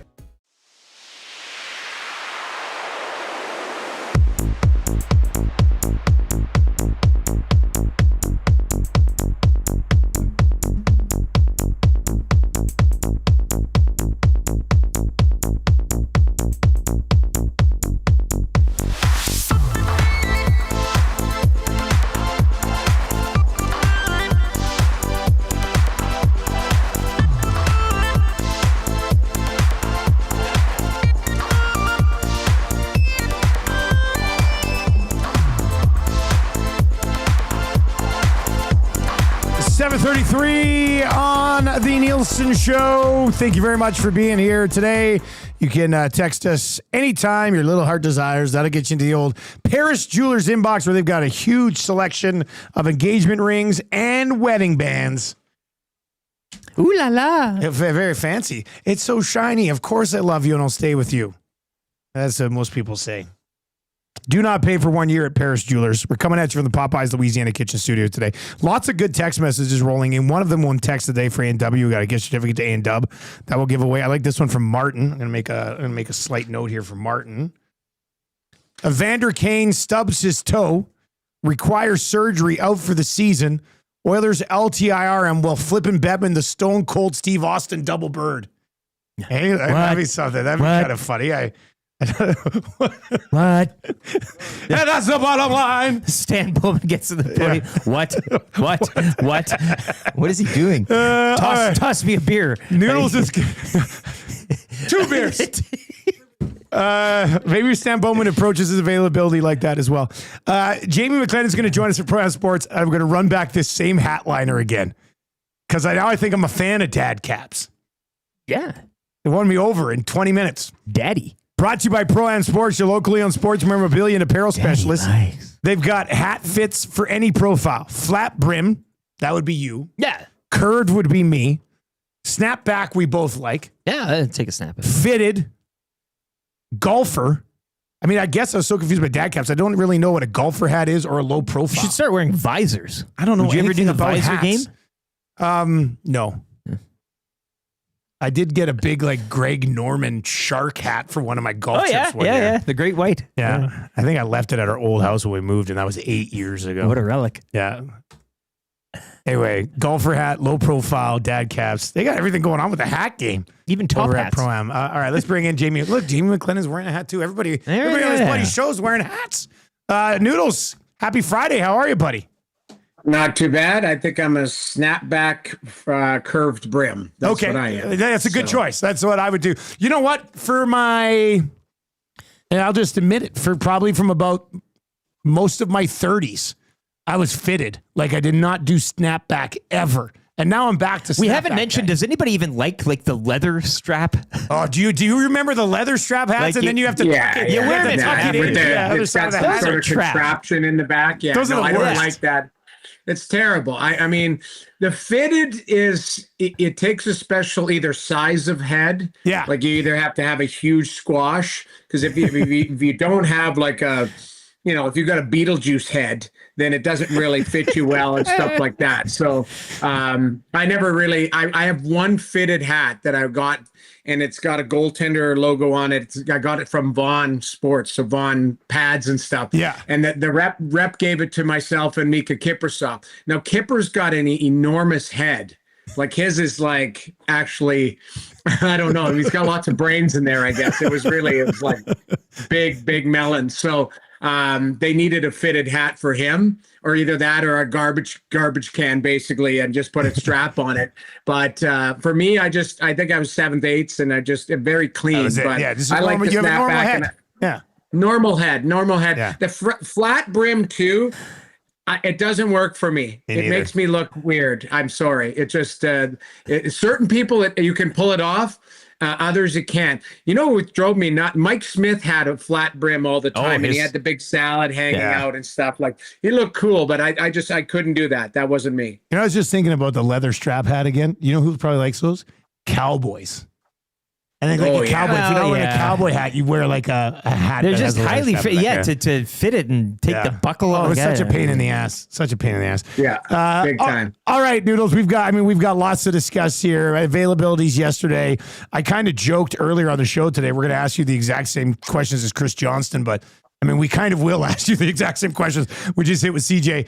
Starting with Connor McDavid. Like, he said, as long as there's windows open here, he'll be fine signing here. And we talked about it a little bit yesterday on one of our shows. When you look at situations and what would be better for him, you're going to be able to get an 8th year here if you wanted. If you just take 4 or 5, whatever, you could get another 8 years after that. They've made your agent given him the keys to the organization. Your former junior coach is a coach. Your best friend is the highest paid player in the National Hockey League technically right now. and you've gone to back-to-back Stanley Cup finals. Like, I have a hard time believing there might actually be a better spot out there somewhere for him. So I think most of the conversation is a waste of time. But what did you think of what he said yesterday? Yeah, I think it's a waste of time too. I think there was a couple words that kind of got people's attention saying, we'll see what type of moves they're going to do. And like you say, the window of how long I can win here. Anytime it's just not a slam dunk, you go, it's just a matter of time for me to sign. But I agree 100%, because my argument is, where could you go somewhere else and have that opportunity? And people say, well, name an organization. But in order to trade him there, all the good players are going to have to go the other way. So you're actually weakening the team. So you're arguing against yourself. I've always believed the reason why Leon signed 8 years is he knows his buddy was going to sign the following summer. Now, that being said, they've done everything for Connor. Connor's done a ton for the city of Edmonton and for the organization. He's put a lot of time there. I wouldn't be heartbroken if it wasn't an 8-year deal. If it's 4 or 5, that means that he believes in the next 4 or 5 years that they are going to win a cup or win multiple cups if they feel they can put it together. But let's not focus. Let's not just focus all on that. There's work to be done here. Like, I think they were closer to beating them last year than they were this year, even though you could argue the first 3 great games were the best Stanley Cup final games we've seen in a long time. They were fantastic. Our first, I guess, 3 of 4, whatever it was. But ultimately, I thought there may have been, would have been just tinkering a little off of last season's team, but there was a wholesale change. They got older, they got slower. And yes, some of the players that left went and had career years. You think of Broberg and you think of Holloway, but Ryan McLeod, speed. They brought in guys, Jeff Skinner. They brought in Arvidsson, Emberson, guys like that. Cody Ceci was well liked. I know he's not an analytics darling, but there is turnover every year. So I think where maybe people got caught up in Connor's words is he wants to see what's going to happen. Well, that being said, I'm sure Stan Bowman will be keeping him abreast of his plan moving forward. And I think there does have to be a few changes if they're going to get to that next level. And that's the challenge. You're going to have addition by subtraction, but you're going to have to create some cap space so that you can get the right players and address some needs. And, I know hot button topics can be goaltending. I do think that you are going to have to do something there. Just for the sake of it. I live in a city where they had the same team for 9 years, pretty much. Core four, and all of that. And, they've made it to the second round twice. In the end, I like Bill Zito's thought process is like they won a President's Trophy and he wasn't shy to change his team. It was Huberdeau. It was taking big swings. I don't think the Oilers have to take big swings, but I do think they do need a change in certain situations to try and get to that next level and win the cup. Well, and that's where I was going to go with you, and where we also went with Chris Johnston earlier was goaltending. But how? And I'll say this: nothing against CJ.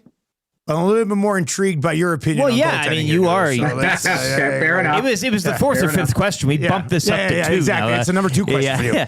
But how far of a change, how much of a change do you think, and how much can they do? I mean, realistically looking, and we'll get to Frederick and everything, but the money's going to be tight. Bouchard still needs to get that. Kane, whatever happens there. But where do you think they go in terms of change? How much? And how much could they actually implement with what the market looks like currently? Well, I think it's for just strictly goaltending. I think, it would be awful if Calvin Pickard was the casualty of all of this. I mean, he's a bargain who won 22 games for them last year, very well liked. And I think he's a terrific 2. I think that the question more comes about what do you do with Stu, who's 26, coming 27, and has had a wildly inconsistent year. You look in the playoffs last year, they had to have a reset. So that's 2 years in a row you've had to reset your number 1. Maybe he's more of a tandem goaltender. And that's, the thought process. But sometimes I think you do need change. And I'll give you an example. You look at what Colorado did halfway through the season this year. They're like, we're just we're uncomfortable with where we are. And they changed both their goaltenders out. Now, it didn't work for them in the end because Colorado ended up losing, but they took a swing at it. My thought process is, if you take a look statistically, not from the people I love Stu Skinner as a person. I think he's a good goaltender. I love Calvin Pickard. I think he's a quality person, and I think he's a good goaltender as well. But if you look at statistically what they were able to do in the last 15 years in the playoffs, like their save percentage and their numbers are low. Like we're talking I saw a stat out of 147 goaltenders that played 10 plus games. Like they were near the bottom, like damn near the bottom, like 146 out of 147 type of thing, which is, if you're asking just for halfway, maybe you're 80th, like maybe things look different. So I do think something has to give there. There's lists of players out there, and I'm going to miss a few, but it's not even just upgrading. It might be just a different look. I've talked about how goaltenders, their butterfly, how they stop pucks, how they approach the game. I'm looking, and again, I'm not saying you have to do this, but you look at guys like Elvis Merlikins, maybe somebody like that out of Columbus, who doesn't make $1 zillion, but he's a different style of goaltender. Now, I don't know if that's a trade, Stu, for Merzlikins, something like that. Yes, in a perfect world, maybe Jordan Binnington. Doug Armstrong says I can make him available 1 year away from unrestricted free agent. What's Vancouver doing with their 3 goalies? Because Sheloff's has an opportunity to win an AHL championship, and he's been unbelievable. He needs waivers next year. So Demko, Lankinen, and Sheloff's, one of them has to go or is going to go. Tristan Jarry might need a reset. Edmonton boy that, Pittsburgh, he's been hung out to dry there. Philip Grubauer. These are names. They're not upgrades per se. Those are just different looks. Different. Those are different looks. They're different. Yeah. And I'll go one step further too. And I know this will be a hot button one, especially because you got to figure out what's going to happen legally. But Carter Hart, right? There's another guy that might be available depending on what happens. Again, that's a very serious situation, but he might be a goaltender. So I'm just throwing out names. John Gibson's another one, but he makes 6.4 and he more on the training table than he is in the net. So you got to look at all these things. But my long-winded answer is, if you're going to address certain things and take a swing at it, change might be necessary just for the sake of change, not just for, we believe these guys can do it. Well, they've been to the finals 2 years in a row with that tandem. But I think from an optics standpoint, if you are looking to change things, it does start there, 1 or 2, or in a scenario, something like that. And then you look at the D, and then you look at the forwards. One more goalie that's popped up a bit here in town, from fan base asking about him. You didn't mention, and I think I know why you didn't mention him, because I think it's impossible. But if they really rely, if they believe that their team, they really like their team, and it's been goaltending that's holding them back, and this guy's relationship with management wasn't great. Are you a Jeremy Swayman guy? Do you think Swayman would be something that you try to move some money around for? He makes over $8 million. Like I said, it seems impossible. But behind good Boston teams, he put up good numbers. They weren't a good team this year. He didn't play very well. But, would it be worth the exercise to try to financially see if you could make that work? Yeah. Okay. So my short answer is yes. But here's the other thing. You're going to have to give up a lot for him, so you're going to weaken your team, right? Because, they might go, okay, it's Evan Bouchard. And you go, well, okay, that's a non-starter then. They might go, because they're not just going to say, hey, give us Victor Arvidsson and Vander Kane for him. Yeah, or Skinner and Kane and a pick. Like, that's not going to do the trick, right? I just don't, I think, when I think about it, yes, in a perfect, dream world. But keep in mind, Swayman, this was the first year that he actually played as a starter, right? Yeah. Like, this is the other thing. Swayman, is he a true number one, or is he more of a really good tandem guy? Because his best years were when he played 45 games. And if he's just a tandem guy, you can't pay him $8 million. You can't. So Ottawa Senators are going through that exercise right now, right? You had Linus Ullmark, who was fantastic when he played, but he missed 2.5 months or 2 months of play where Anton Forsberg had to come in and carry the load. You had Levi Marilainen that came up and played very well as well. But in the end, Ottawa's paying him 8.25, and maybe he's a 50-game starter. Maybe he's a 52-game starter, which is fine if you have somebody who can play 35. So I think that's the biggest thing. And that's where Calvin Pickard came in and can give you some good minutes as a number 2. But I think the biggest challenge is, I come back to it. Yes, Swayman would definitely be on paper an upgrade for sure, but he didn't play great last year and behind a team that, yes, checked out near the end, but he held out for a contract, so he had to jump on a moving train. So he didn't settle in, and it was his first year as a number 1. And even talking to people around the league, it's a huge adjustment going from a tandem guy to being the guy every night. So I would look at everything if I'm Stan Bowman, including the Swayman situation, because finding $8 million as your goaltender, like we'll just say 9 because you got Pickard there. Yeah, that's a lot to spend. I would much rather be spending 5 or 6 and have a different look. A lot of this just speculation. The one rumor that appears to be close to happening is the Trent Frederick extension. I think Chris Johnston just said on our show earlier in the hour, the number will probably be 3.8, and we all know that the term looks like it's going to be 8. I don't want to judge the player that we saw in the playoffs as the guy who's going to get an 8-year contract, because the guy we saw in the playoffs, you're like, I'm not even sure he should be part of this thing moving forward. But he had 35 goals over 2 years in Boston. Maybe they're thinking of trading Kane, and they know he can be a physical player to kind of replace him. 8 years is a long time, though, and that's what some people have an issue with here. What do you think of this speculated deal? So I'll say this.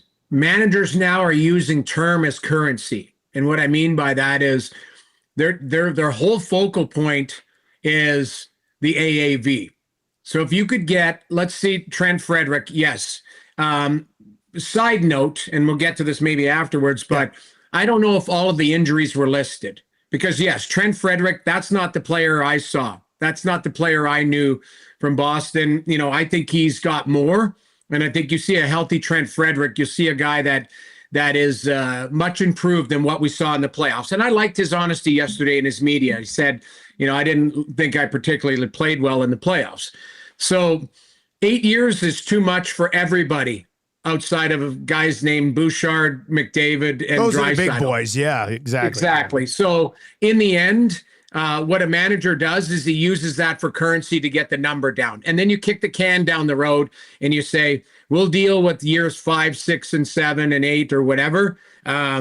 That might be the new manager's job, or it might be, hey, we're going to package him up, or you hope that he lives up to that contract. It's not like he's signing for $8 million a year. That's the reason why. It's got something with a 3 in it.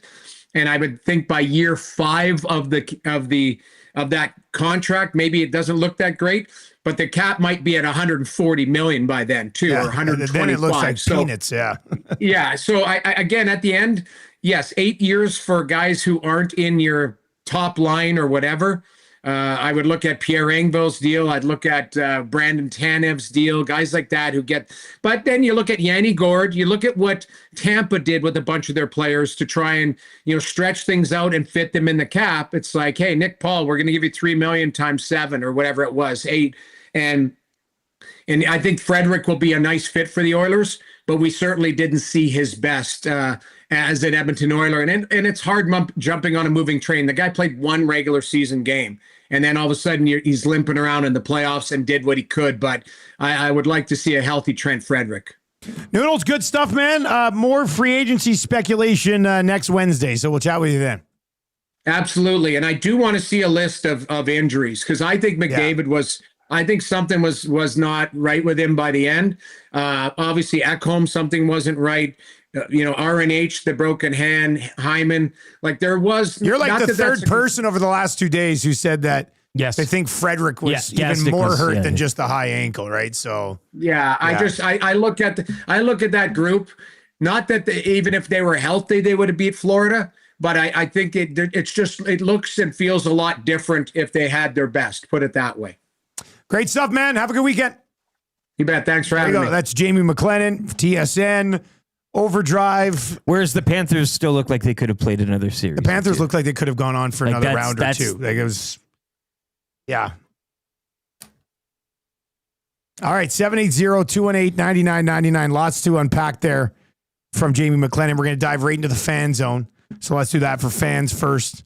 By fans, for fans, no fees. If you've not yet committed to Fans First as your ticket reselling site, you are simply losing money.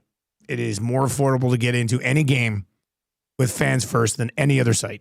End of story. I haven't seen anybody prove that incorrect. South Tecmo yesterday with that. Eric got tickets to the Tecmo game yesterday for $2.50 on Fans First. They're going for $10 on Ticketmaster because of all the fees. Easy. All the fees and stuff. All right. I mean, there's a few. We haven't even got, like, we'll get to more Bouchard stuff next week, I guess. Like this Frederick thing is obvious. And the one thing that Noodle said, and he's right, I don't know if they're actually executing it with Frederick. So Frederick's camp apparently told the Oilers they're pretty sure they'll be able to get 7 years, $4 million. So the Oilers are saying, okay, well, we can give you the 8th year and 3.8. But to me, like Noodle said, they use term as currency.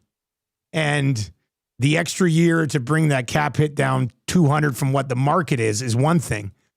But to me, Frederick on a 4-year deal is a $4 million guy.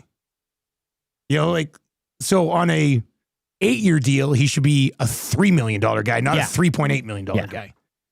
So I don't think they're really bringing that number down unless, and maybe some of you would say, like some of you who watch him in Boston, is this a $5 million player? Is Frederick a 4-year, $5 million guy that they're getting at 8 years at 3.8? If that's how people value him, then I guess the Oilers are doing, are okay on it.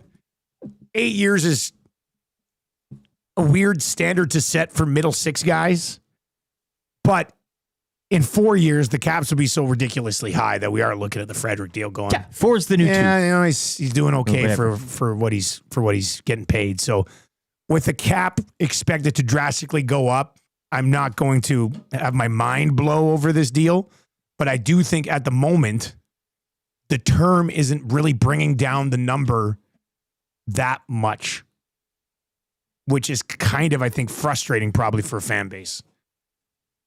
Trev, do you think Frederick's a $5 million guy on a 4-year deal?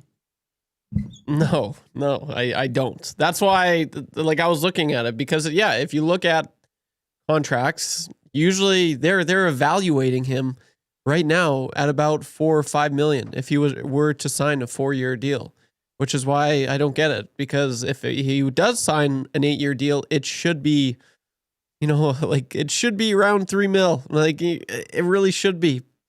But I don't know. I'm still trying to make sense of it personally. But 780-218-9999, 780-218-9999.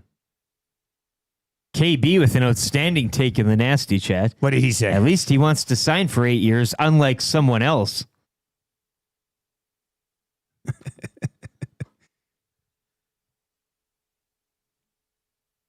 Yeah. Is anybody actually worried that Connor McDavid is not going to be here beyond 1 year? No hands going up in this room. There's not an ounce of this body that thinks McDavid is not going to be back for at least 4 or 5 years after this year. We didn't ask Noodles about that hypothetical Panthers package. Yeah, which he wasn't included on. I was going to say, when he wasn't on Overdrive the day when they did this stupid Panthers thing. But I was going to call out his boys. He did mention it. Yeah. And I mean, again, and I see in the Paris Drewl's inbox, I've been going back with Paulie Deuce. He had a pretty long-winded text. I saw Paulie Deuce was fired up. I'm fired up. To paraphrase, it goes, people are reading way too much of his comments, blah, blah, blah, and it's frustrating to hear for this. This is what... We would be doing the same thing If this was another market, like we would find strings to pull. That's what you do. It's the hot take era, and people are going to want to find things to fire up you as an Oilers fan. So you click on it and you say, "What is this going on here?" And I have to pay attention. Tube Sock's mom yesterday from Vancouver, about the McDavid thing, phoning him up and saying, "What is all this chatter I hear?" Well, if you give it, if you fan that flame, it'll get bigger and bigger and bigger. But it doesn't. It doesn't mean anything. I don't it's just creating narratives out of thin air. I don't think our show or our station though really gives any. We don't care about what's going on in any other markets. No, but if the Oilers weren't in this position, like say roles were flipped, say the Oilers were way out of it, and you're looking at say the Flames are in the ascendancy. Let's dial it back. We would be the Canucks going to finals and the Oilers in the decade of like darkness. the way we operate. We would be doing some things that are funny and stuff. We wouldn't necessarily maybe mean them outright. But this is just the atmosphere. You don't have to believe it. It's not a lie. They're just doing it to get clicks and to get the takes. But yeah, I mean, look, all you need to think about whenever you see any of these articles or any of these talking heads or whatever it is, the downtown bar. Lauren's got the bar. Rams fan says they're not going anywhere. Rams fan says, until McDavid inks his name to a new contract, I'll always have some form of concern. Well, okay. But I don't think you should. No. I don't think you should. Draisaitl basically came out last year and said all the same stuff Connor said yesterday, and then became the highest paid player in September. But we talked at that time too. He's not going to be like, yes, I will do anything. Yeah, like put it in. I'll sign whatever. Like there is still a bit of a back and forth that you do with numbers and dotting I's and crossing T's. Just ignore other markets. Like Connor McDavid. The national guys want to talk about it. I'll just say it. I mean, I could see if he was going to be a free agent in 11 days, 10 days. But right now, the whole conversation is just clickbait. Sure. I mean, it's just clickbait on the national level. There's nothing. I don't think there's anything to worry about. Yeah, if you let it run down to a week. Yeah, if we're sitting here next year at this time, being like, is McDavid going to sign before free agency? I'd be kind of in panic mode. But he's not leaving. He'll at least give this thing another 4 to 5 years. And I think that's what he should do. Because his next contract after that will be to make the money, to make the bag, even more insane. Yeah. Like with the current state of the cap, his team should probably be telling him the move here is to sign 4 or 5 years. If he signs 8 years, you should love him even more because he'll be leaving money on the table over that 8-year term. Brett B says, if RCN isn't going down that path, I don't think anyone needs to.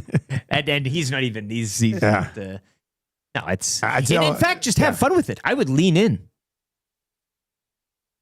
I don't know how or in what fashion you do, but go on the boards, go on the comments section and play around with it. They got nothing. There's no case to be made. Again, downtown bar, wife.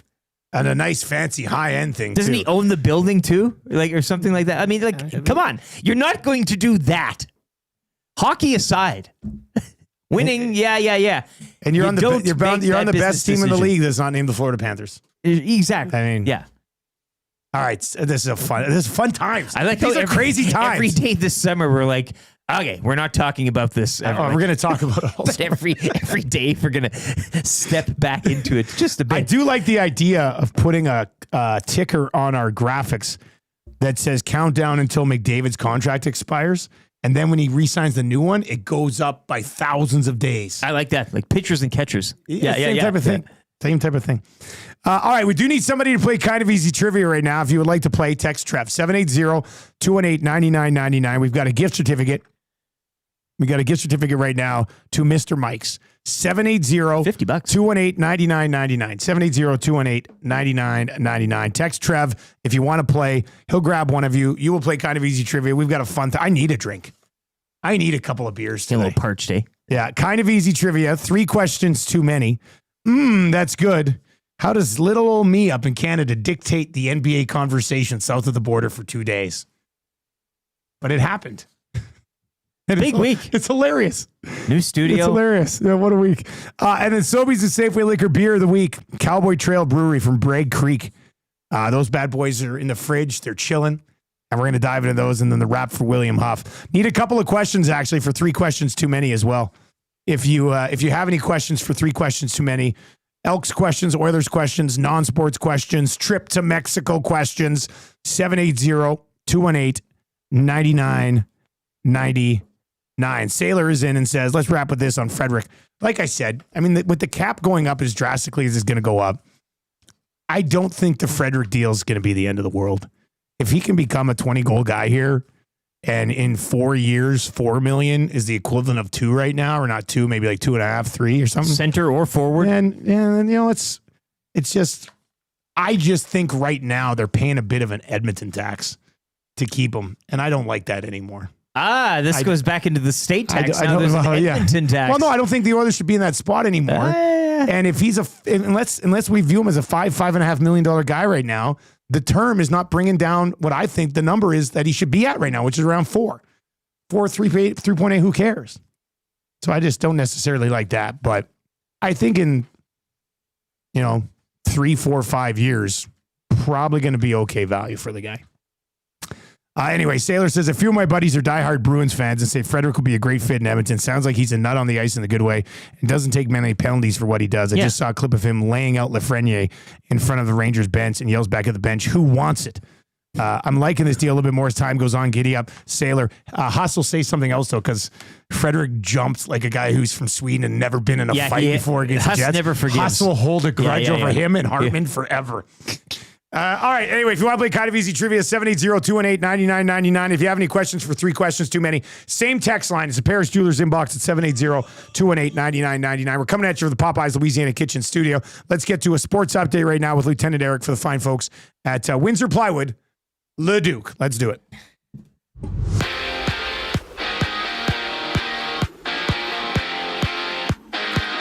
Week 3 in the Canadian Football League kicking off last night down at Commonwealth. It was the Elks dropping their home opener 38-28 to the Alouettes.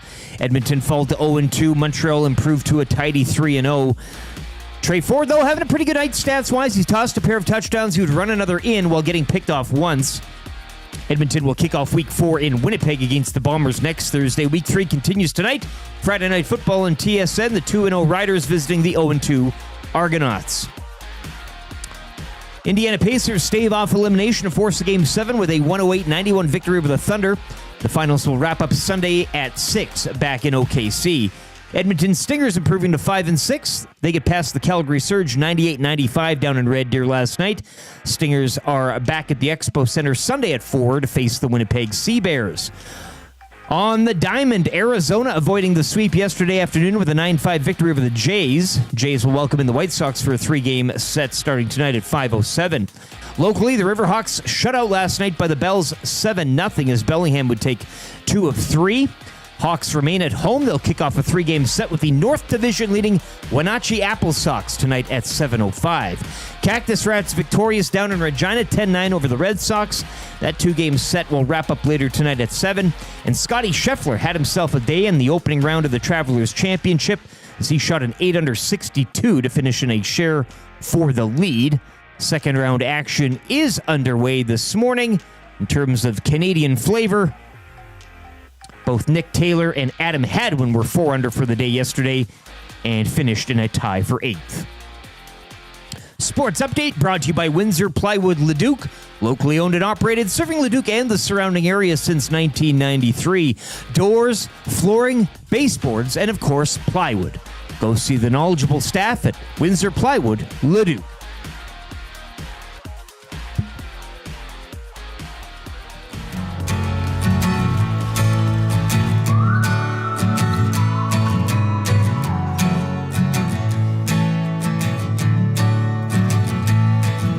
The Nasty Bash was awesome, so let's remember it with this song.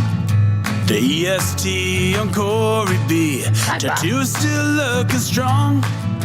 6:30 wasn't working, so old Smash Smash said so long. AM Nasty C and Frazier yelling, turn your headlights on. One Here comes the 2 to the 3 to the 4. Tommy met a new girl heading out the door. No homology stripping, his shirt just hit the floor. Oh my, good Lord. Someone poured me birdie booze on a shot ski. Now you know Reed Wilkins was a mystery. X-Ray J's pants got a little pissy. Everybody at the bash was a nasty. Everybody at the bash was a nasty. Everybody at the bash was a nasty. 6 o'clockers right and left. Let me pour it on your head. Moment we won't soon forget. Hey Norm, Fergie's backpacks let us in. Made the last table again. Rode it out till 2 a.m. Oh Lord. 1. Here comes the 2 to the 3 to the 4. Tommy met a new girl heading out the door. No homology stripping. His shirt just hit the floor. Oh my, good Lord. Someone poured me birdie booze on a shot ski. Now you know Reed Wilkins was a mystery. X-Ray J's 808 on the Nielson Show. I got goosebumps from the Nasty Bash song, remembering how good of time it was and how excited I am for Nasty Bash 3. I believe it's going to be August 8th at the Rugby Club again. And Trev, you haven't experienced either Nasty Bash 1 or 2, have you? No. Oh, buddy, you are in for a good time. Yeah. No, I cannot wait for this year's Nasty Bash because that was actually, it was, you had to go down to see family. I was going down to see family last year. It was kind of bad timing, but I like the drive. It was driving away and like just in my rear view mirror. I was like, damn it. Last year's the first Nasty Bash was amazing because we announced we were coming back. Last year's Nasty Bash was insane because we revealed Reed Wilkins. And his folks were there. And his parents were there. They were great. Yeah. He was dressed up in the Smash Mash costume. Big pop. It was awesome. Norman at Combine became the first ever person to get baptized by 6 o'clock at Lager. And we decided it's only one person every year. So I will baptize somebody in 6 o'clock at Lager again this year. I've got some ideas of who it will be, but I haven't locked anything in yet. So it's going to be incredible. It's going now, and will we have a big announcement at this year's Nasty Bash? Who knows? Maybe That answer could be no. That answer could be maybe. That answer could be oh hell yes. Yeah. So find out there. Oh, I can't wait, baby. Yeah, it's gonna be a good time, man. And then we got the golf tournament before that. And the highlight for me in the golf tournament last year was Gazzola crying for 2.5 hours uncontrollably at the end of the day. He unzipped me. He was such a mess. He unzipped me. Yeah, God, Tommy, hold yourself together. That was a hot day. That was fun. It was great weather. We couldn't have picked a perfect. I know. It's so tough with golf tournaments. Yeah. So July 8th this year, Clausen. Come on, Josh. Clausen, if you have any power as a weatherman, please make July 8th a beautiful day. Preferably 22 to 24 degrees, but no showers, no clouds. Yep. Feed some money into that weather machine. That's how it goes, eh? Just kind of slip a brown bill in there. Yeah, Clausen, if you want me to pay you $50, I'll pay you $50 for good whatever weather it that takes. day. Yeah. It'll come in gift certificates. Yeah, get you an EST hat. Nobody will. Well, let's not. Maddie won't give away hats like that. All right, we're gonna play kind of easy trivia. Scarf. Kind of easy trivia is brought to you by Mr. Mike's. Let's find out what's happening at Mr. Mike's right now, hey, shall we? Let's find out the latest.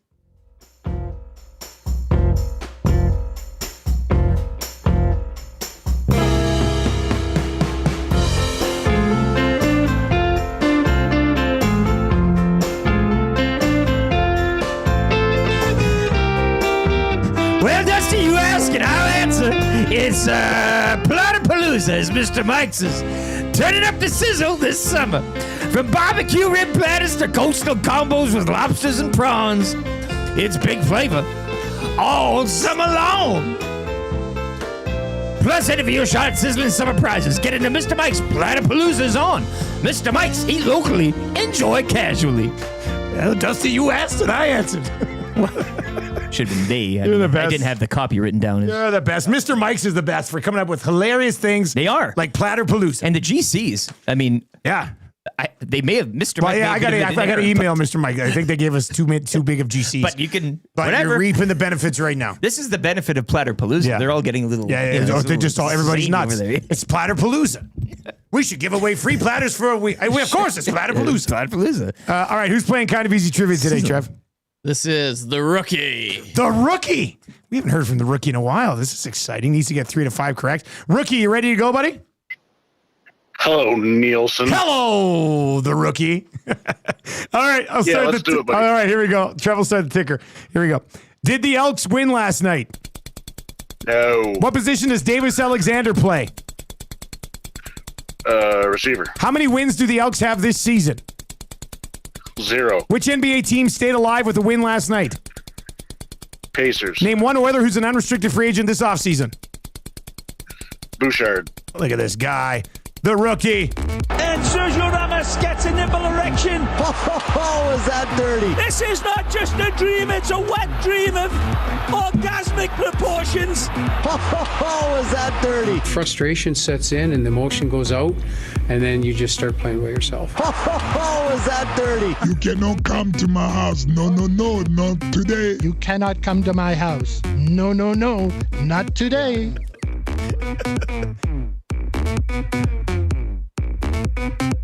This is a brilliant challenge that has just been thrown towards me. Scotty Knows over on YouTube. By the way, if you're watching on YouTube today, I know the others aren't in the Stanley Cup final right now, but that doesn't mean you don't like us anymore. Hammer the thumbs up. We're 10 away from changing 200. He says, I'd like to see Dusty try to go for that whole read without smiling. Yeah, you could. You're a poker player. I don't know if I could, buddy. I'm not gonna lie. You can. I don't know if I could do it. Can't you cry on command? You can't burp, but you can. Haven't we done that before where we tried to cry or something? I think one time I did cry on command. Yeah. Like I think it's a pretty special talent. Yeah. I just think about sad things. Well, sure. And then in this case, Kevin you Durant think about going to the Warriors, sobbing immediately. Well, tears don't have to be sad. Tears can be happy too. You could be thinking about the next topic we get to later on in the summer. I plan on crying on a plane today. Well, that's given the elevation, but I'm just saying when we get to that's good. What's up, man? What's going on here? The old school double bubble. Double bubble. Hey, thanks a lot, man. What's his name? Pudge or something like that? Or the little guy. You just randomly dropping off some double bubble. Thank you. Yeah, that's nice. Yeah. We should eat the whole box, Trev. Double bubble was classic back in the day. That will help. That will help with his emotional problems. That's terrific. All right, we're going to get into 3 questions too many. That's good. Is on the way just after 8:30. Soapy's and Safe Liquor Beer of the Week still to come as well. And I think it's going to be a pretty good time as we work our way through the rest of the show. 780-218-9999. Let's get into 3 questions too many. Lieutenant Eric, do you have a liner for the segment? Yes, I do.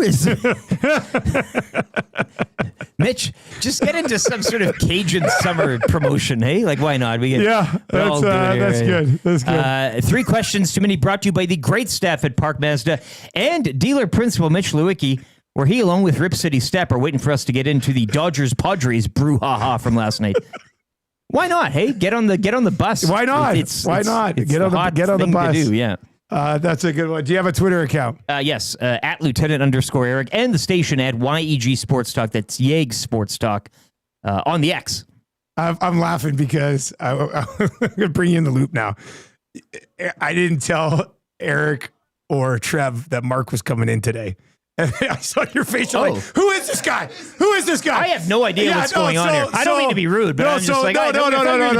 We had the beer guy yesterday. Your face was hilarious. Well, like, who the hell is this guy? No, Mark's wife, Teresa had emailed in and said, hey, for Father's Day, could I set it up so that my husband could come in and check out the show and watch the show and hang around the office for a bit? So it's like a Father's Day present. And Mark came in today and then brought us double bubble as well. So that's the story behind Mark here. He's not just some random who came in off the street and just dropped off double bubble. That was too funny. Also, to all you wives out there, don't email us all the time. You don't want the boys freaking out every single day. Somebody else coming in. All right, here we go. Question number 1. Interesting one coming out of that football game last night. Guys, do the Elks just have to ride it out with Trey Ford all season because that's what the fans have wanted? Is Cody Fajardo going to guarantee you a win last night if he's in that game? No, not against Montreal. Right, and that bar last night was a little too high. Next week against Winnipeg on the road, does he guarantee you a win? We talked about being no easy outs on the CFL schedule this season. In fact, the Elks might be that one. But is it so much on Trey Ford, who had a pretty good night statistics, right? I mean, that Mathis had to fight for that ball. I'm sorry, you can't stand in the end zone and just wait for it unless you're Tyler Snead. Then you can stand, you could put a launcher you're wide down, open. You could sunbathe for a bit, but he's got to fight for that ball. If he does, maybe they get. So I don't know. You want to win. I get it. You'll win by hook or by crook and whatever it takes. But how do you balance that this year? It's a new day and it's a new dawn and it's a guy that you're going to have to. There's going to be bumps, and I think in the cameo appearances we saw with him, I mean his opposition that Trey Ford played against were teams, and there were times in the season where they kind of mopped up a bit. There were wins against the Riders where that could have gone either way. So, not saying it's fool's gold, but you do have to give him some time. And I think there was a lot of shine and a lot of pop off just the times we did see him. Yeah, you're going to have your ups and downs. It's an interesting conversation because, I mean, I don't want to even take it as far as like, oh, you'll be wasting the season with Trey because Trey can deliver some dubs here somewhere along the way. But and you're not going to break him. He's old enough now to yeah. Trey Ford's not 23 years old, man. Like,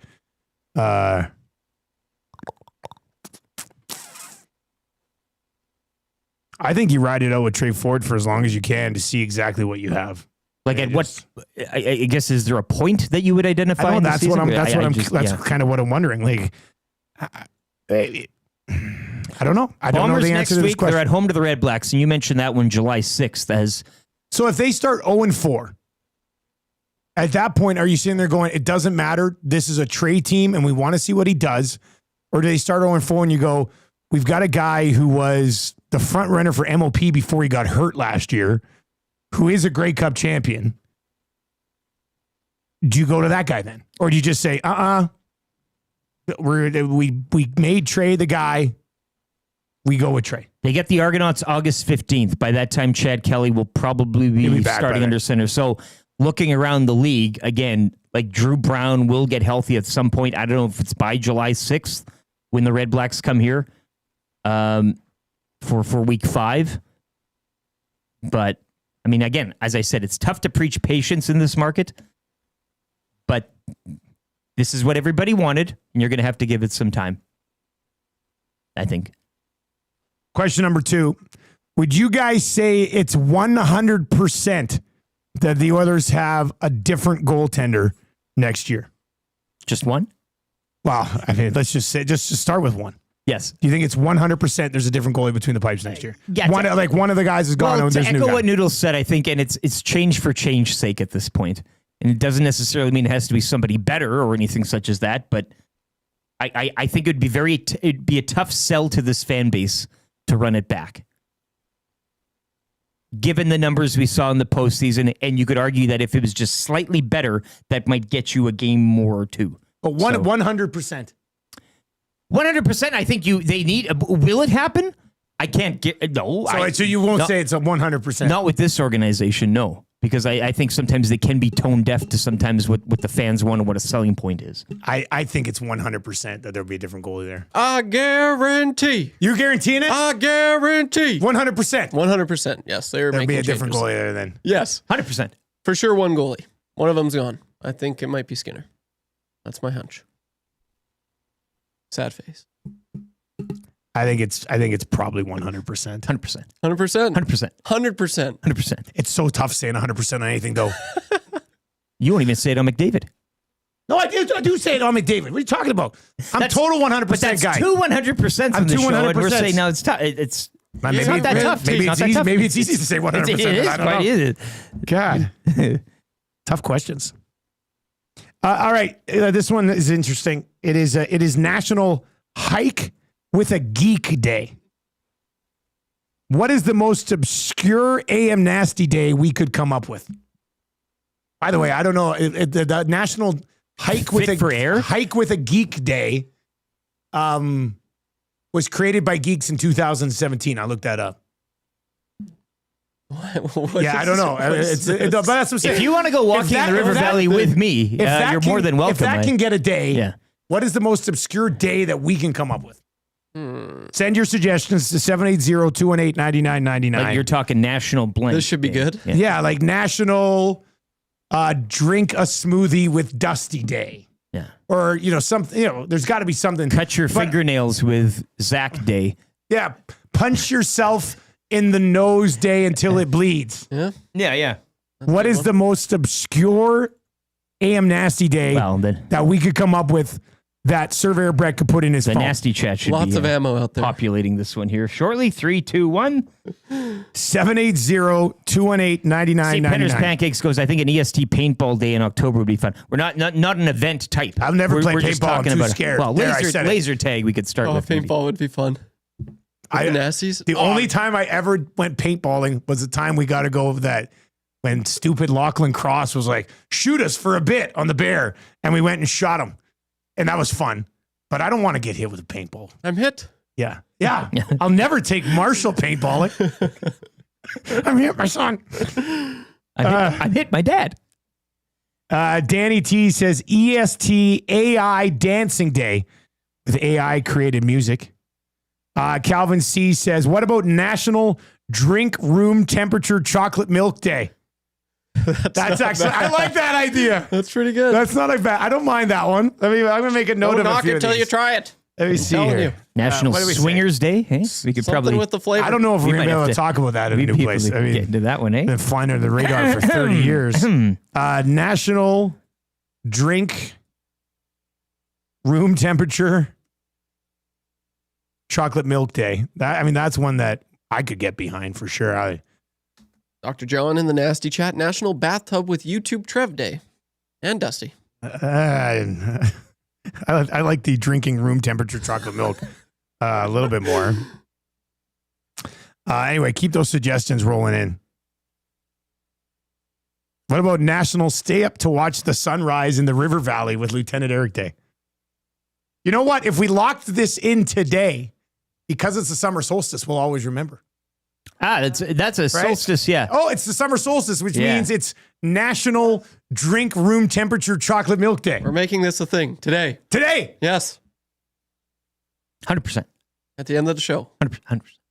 EST National Short Shorts Day in honor of Da Wrench, Tommy Gazzola. Yeah, that's every where day. we just have to good. wear the shortest shorts. Oh, 365 really Summer for him. solstice. Oh, damn. I mean, let's see.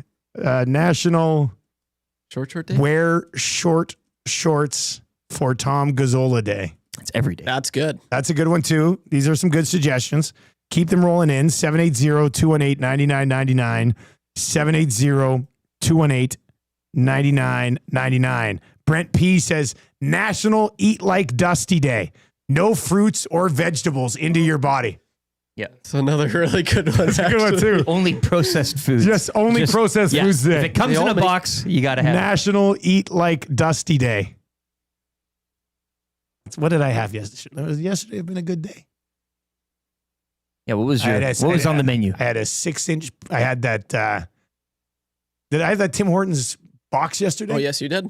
A Tim Hortons scramble box is pretty good. Here we go, box. Yes. So I had came in a box. Oh man, I don't even want to say what I ate yesterday. It's not good, guys. So I had the Tim Hortons, the scrambled egg box, the Ryan Reynolds box. Can't go wrong. That's a good little dish. A good box. So I had that. And then when I went to the new office, I stopped at the Subway and got a 6-inch pizza sub, only a 6-inch.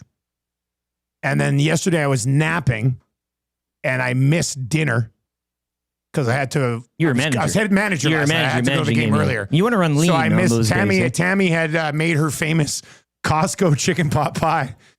And I mean, I don't necessarily love it anyway. Is that in a box or a tray? I didn't have dinner. And then after baseball, when I settled in to watch the Elks game, I had 2 Pop-Tarts for dinner. Out of a box.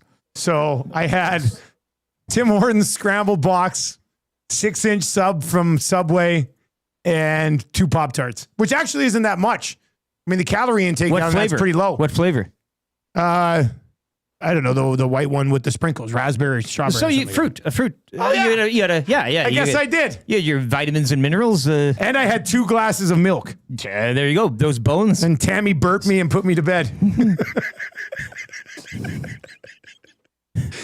I'll eat better today. Aren't you? Well, my whole plan today is go to Aren't you Chili's at the flying? airport. Yeah. Well. Yeah, I literally Hello. got all of my stuff done today so I can be at the airport by 2:00 and have enough time to get those damn chicken bacon quesadillas at the airport Chili's. But you'll also eat the garnish. And then when I get to Vancouver tonight, I'll go to Relish and have a nice poutine. Yes. But that's all I'm eating all day, Steak probably. bites. So I'm basically on a diet. 780 intermittent fasting. 221. It's for me. Yeah. It's like if you don't go through a drive-through in a day, you're eating pretty healthy. And yesterday I did go through a drive-through because I got that Tim Hortons box, but I went in to get the Subway. Perfect. Yeah. So that's good. You should. When Will was here, he was talking about 48-hour fasts. Of course he was. Yeah. He's trying to sell. I don't think Fraze has eaten since he got fired at 1260. He's looking great. His ass is terrific. That ass, I tell you. All right. What form? This is why I love summer shows. You know, you just really have some fun. So the top 3 days right now are National Drink Room Temperature Chocolate Milk Day, National Wear. You know what, guys? We could just do all of it. Well, who's stopping us? We could wear short shorts, drink room temperature chocolate milk, and not eat a fruit or vegetable on the same day. In the bath. National AM Nasty Extravaganza Day. Hey? I like it. That's not a bad idea. Extravaganza Day. AM Nasty. Just National AM Nasty Day. Surveyor And Brett. we do all 3 of those things. You eat no fruits or vegetables. You have to wear short shorts like Tommy Gazzola. And at least once in the day, you have to drink room temperature chocolate milk. Please. Surveyor Brett, put it in your phone. Boom. Done. All right, on the way next. That's good. I've been saving this for 3 days. The tears will start flowing. Since I started saving it, it's all become a big debate in the United States because they're all idiots down there. But we'll get to that coming up. And the Sobeys and Safeway Liquor Beer of the Week still to come. And the wrap for William Huff. Let's get to a sports update right now for a place where it's always game day. Selly's Sports Bar and Lounge.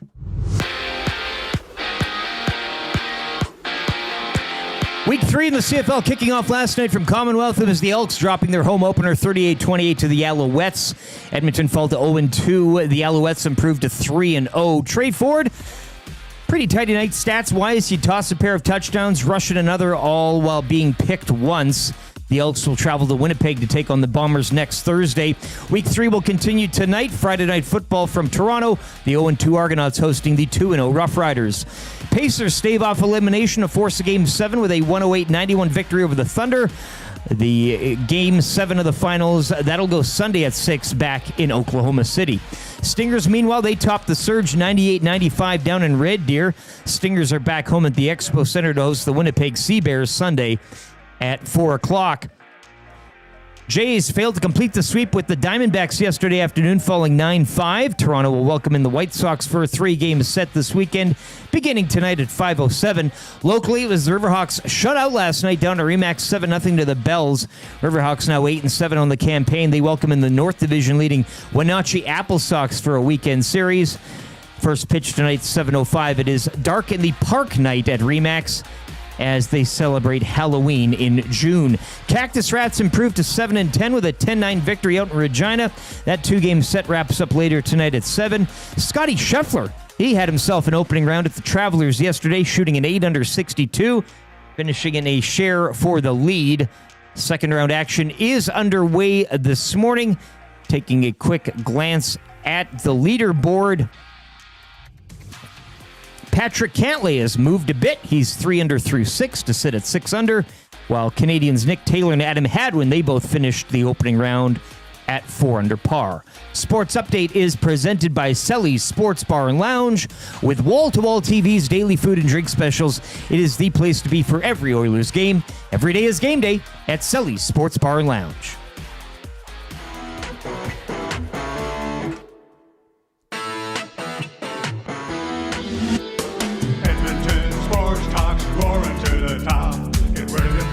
fence after listening to the lock shop. 6 hours a day to 12 after only 1 year. They're like a pit stop house machine shifting into top gear. Back to come, and YouTube trip. In a short drive with wheels out to Southport Chef. Weekly afternoon just got a little bit more sweet. Ernest salad brings the heat while Gager reads the jerky meat.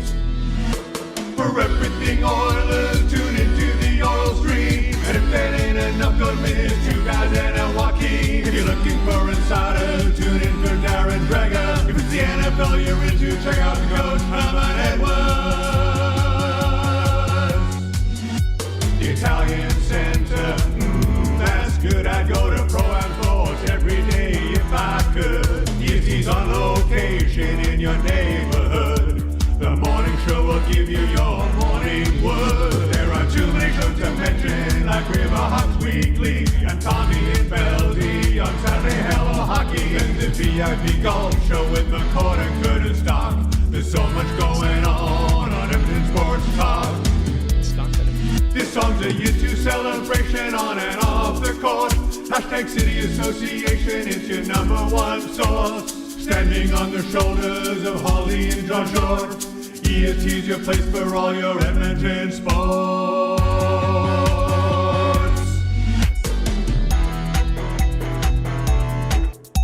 They got it going on at Edmonton Sports Talk. There's so much going on Edmonton Sports Talk. They got it going on at Edmonton Sports Talk. All right, there you go. That's a year 2 song from Jaunty. What'll he have for us in year 3? That's Stalker incredible. gets a mention in there too. Yeah, I think he literally mentioned everything that's ever happened here. Yeah, Stock, Edmonton Sports Talk. Yeah, it worked out really well. What a genius. Should have had an AI song for Stalker years ago. All right, it is summer. It is summer. It might be time. We're coming at you from the Popeyes Louisiana Kitchen Studio today. We're going to have Sobeys and Safer Liquor Beer of the Week coming up here in about probably 5 to 10 minutes. Cowboy Trail Brewery. We're going to be diving into 3 of their beers today. Mark, who's sitting in here today, his wife arranged for him to come in and hang out with us for a bit for Father's Day. He brought in some Italian Center. Which is, oh God, Godfather's here too. What a morning. Jesus. What a morning. And he's already celebrating the day. He's got on Tommy's short shorts. So that's, God, that was, I didn't need to see that this morning. I didn't need to see that this morning. Troy, Mark, Troy. Anyway, he brought in a couple of paninos and a pizza, pepperoni pizza pie. Yeah, beautiful, beautiful stuff. From the Italian Center. That's good. No. At Edmonton Sports Talk. Trev, can you bring up that's good? Then you can mess around with whatever's giving you a seizure over there right now. Trev's trying to lock in the beer of the week, guys, and the video's just bouncing around like crazy right now. You might have to disconnect them, Trev, just to get rid of it for now. I don't think that would mess with us. Throw them, that's good over. It's going to be fine. Let's see. Yeah, there we go. We're good. So it's just that left screen. All right, that's good for the Italian Center. So this blew up around the office a little bit earlier in the week. Everybody knows that I'm a huge LeBron James guy. Yeah, it's a true thing. If maybe you didn't know about it, but I'm a big LeBron James guy. It's good to reset. So I get an email from Rick, who's one of our guys over at Play Alberta, and he's like, "Hey, is this you?" And I see a screen cap of the Mind the Game podcast with LeBron and Steve Nash. And it's got my tweet up there asking them a question. So like last week, the Mind the Game Twitter feed was like, "Hey, we're taking questions for a mailbag episode with LeBron and Steve Nash." And I hopped on and I asked a question about, I said, why is ring culture so much more prevalent in the NBA than other sports? All well knowing that it's only become a thing in the NBA to protect Jordan's legacy. Sure. And I wanted to see what LeBron's answer would be because I thought it would probably blow up no matter what he said, if they actually even took my question. Well, sure enough, they did take my question. And people have been talking about it south of the board, like Stephen A. Smith. And not the question, obviously, but LeBron's answer to the question has been a big thing about ring culture. And I'm like, your name was mentioned in his presence. Soon as LeBron talks anything about rings, everybody's just like, But like, as the boy said, they're like, technically he knows you exist now. Yes. And this is a total fanboy thing. But this is kind of pretty damn. And so if you're on the NBA Twitter at all, like the last 2 days have been everybody Colin Cowherd, Stephen A. Smith, ring culture this, ring culture that. This is where it came from. Well, I wish we had a simple answer. Right? Wait a second. Hang on. I gotta back it up. All right, here we go. Beep, beep. Here we go. This is from the Mind the Game pod right here. Okay. From Dustin Nielson, why is ring culture so much more prevalent in the NBA than in other sports? Well, I wish we had a simple answer. Right? Oh my goodness, I do not know the answer. I wish I had the answer to this, but I'm not sure, man. It's funny, yeah, I don't know. I don't know why it's discussed so much in our sport and why it's the be-all of everything. Like, okay, you weren't a great player if you never won a championship. Yeah. It's like, or if you won one, then you can't be in the same conversation with this person. It's like, but that's a great point, because what you're saying is like, no matter what you have, you need more. No matter what. Right. No matter what, like it never ends. Yeah, right? It's I don't know, man. It's just like you sit here and you tell me, you know, Allen Iverson and Charles Barkley and Steve Nash, you know, are fucking wasn't unbelievable. That's okay. It's like, oh, they can't be talked about or discussed with these guys just because this guy won one ring or won 2 rings or one, like, it's just weird to me. It's like saying Peyton Manning can't be in the same room with Brady or Mahomes because he only has 1 ring. They don't never discuss that in their sport. Right. Or telling me that Dan Marino is not the greatest slinger of all time, or he can't be in the room with those guys because he didn't win a championship. They don't discuss those things. So that's where it kind of came from. Earmuffs on the F-bomb. What I like, the best part at the beginning is you not only had your name mentioned in the presence of LeBron, and now he knows who you are. Yeah. You stumped him. Yeah, I did. But it's a fair question. You left him. It's a fair question. Like, and then, so obviously it blows up. Stephen A. Smith goes, oh, LeBron James now all of a sudden doesn't care about winning. Like, you don't need to win. And then Colin Cowherd had a horrible take on it. I replied to Colin Cowherd's tweet, or his clip that he clipped about it. And you said, I'm the guy. I said ring culture only exists to protect MJ's legacy. And actually, there's 500 likes on that tweet right now because people like. But that's why I wanted to ask the question, because it's the truth. I know a bunch of people deny it, but tell me when guys, the only reason we talk about rings is because LeBron overall is a better player than MJ, and everybody always goes, yeah, but he's got 6 rings. LeBron only has 4. And then people will say, well, LeBron's only saying that because he never got to 6, so that's why he's saying, well, I don't know where it all comes from. Yeah. But here's the thing: LeBron in 2012 basically said the same thing, and Michael Jordan has admitted that ring culture is absolutely ridiculous as well. So I don't know. It's just, now I did get home that day and I said to Tam, I said, you never believe what happened. Steve Nash asked LeBron my question, and Tammy goes, this is so cute. Cute.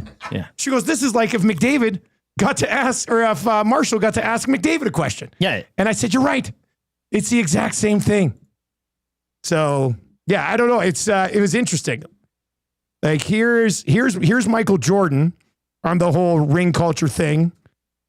And let's hear what he said about it. This was a few years ago. I won 6 championships. Bill Russell won 11.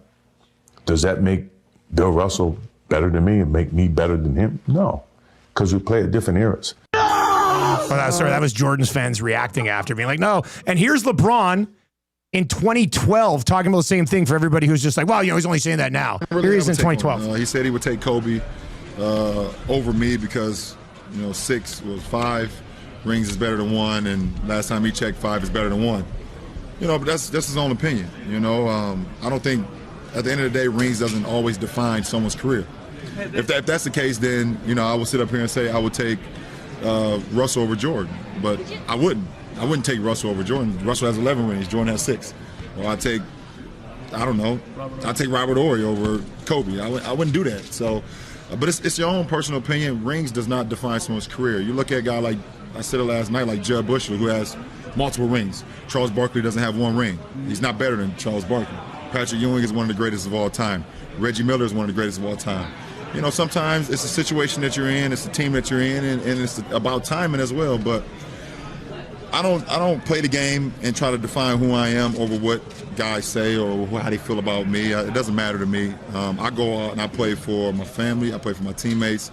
I play for the coaching staff and Dustin Nielsen. And of course for me, obviously. But I just think the whole ring culture thing started in the NBA, and it didn't really start until LeBron started to threaten Jordan's legacy. And everybody just goes, well, it's 6 rings. It doesn't matter, even though guys have more. And it's just an NBA thing to only protect MJ's legacy, which I think is pretty sad. But I love that the question that I asked got to LeBron and then started like this big sort of conversation south of the border for the last 2 days. It's not even that. It's just your name. Even Jordan's sitting there going, Russell's got 11 rings. Your name he's better than me. was mentioned in the room. Yeah, that was with kind of him. name. You're there. Rip City Steps says LeBron in the hangout. Like I mean, we got to be close. We're inching. We got to be close to Closing in, this. yeah. Yeah, we got to be close to this. So that's kind of exciting. All right, Trev, you got the beer of the week song? Anyway, that's good for the Italian Center.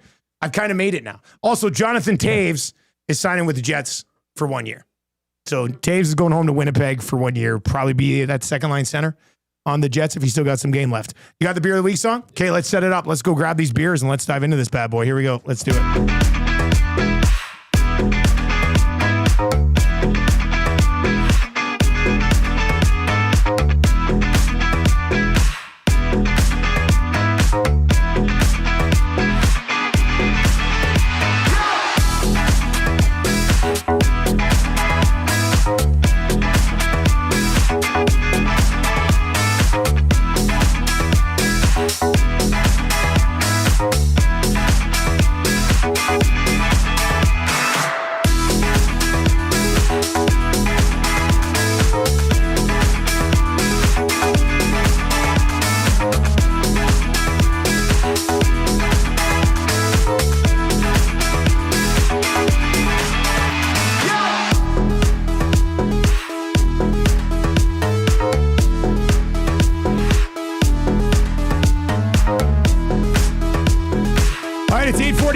On a Friday, you're rolling with the Nielson Show here on Edmonton Sports Talk. The Hangout coming up from 9 to 11. The Lock Shop to follow as well. That'll lead into the oil stream. Lots of Oilers rumors to discuss.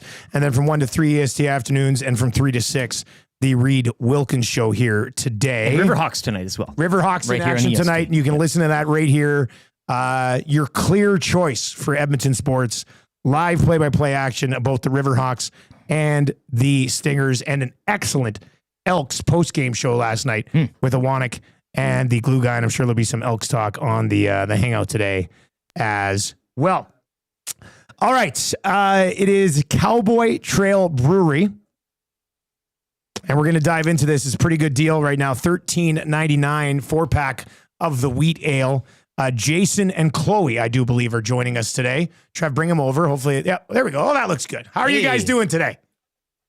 Good, you? Hi, we're doing just fine, man. Great meeting you yesterday, by the way. Thank you very much for dropping the beers off. They've been chilling in the fridge overnight. The wheat ale, of course, is the beer of the week. That's this one right here. It's a 4-pack for $13.99. But before we try the beer, tell us a little bit about the brewery. I know you filled us in yesterday, but sort of something that the family just wanted to do. Yeah, pretty well. Like, it's always been our passion to, start a brewery. So we're in the middle right now of a land acquisition here in Bragg Creek. We hope to build a big barn and pub, let's say. And yeah, so, I can't thank Sobeys enough for setting this up for us for beer of the week. And yeah, we can get into these beers if you'd like. Well, how much of the, you telling us yesterday about like building sort of the barn / pub, how much of that is, great for business, but how much of it is, I want a barn that's also a pub? Like that's just a cool thing to have, isn't it?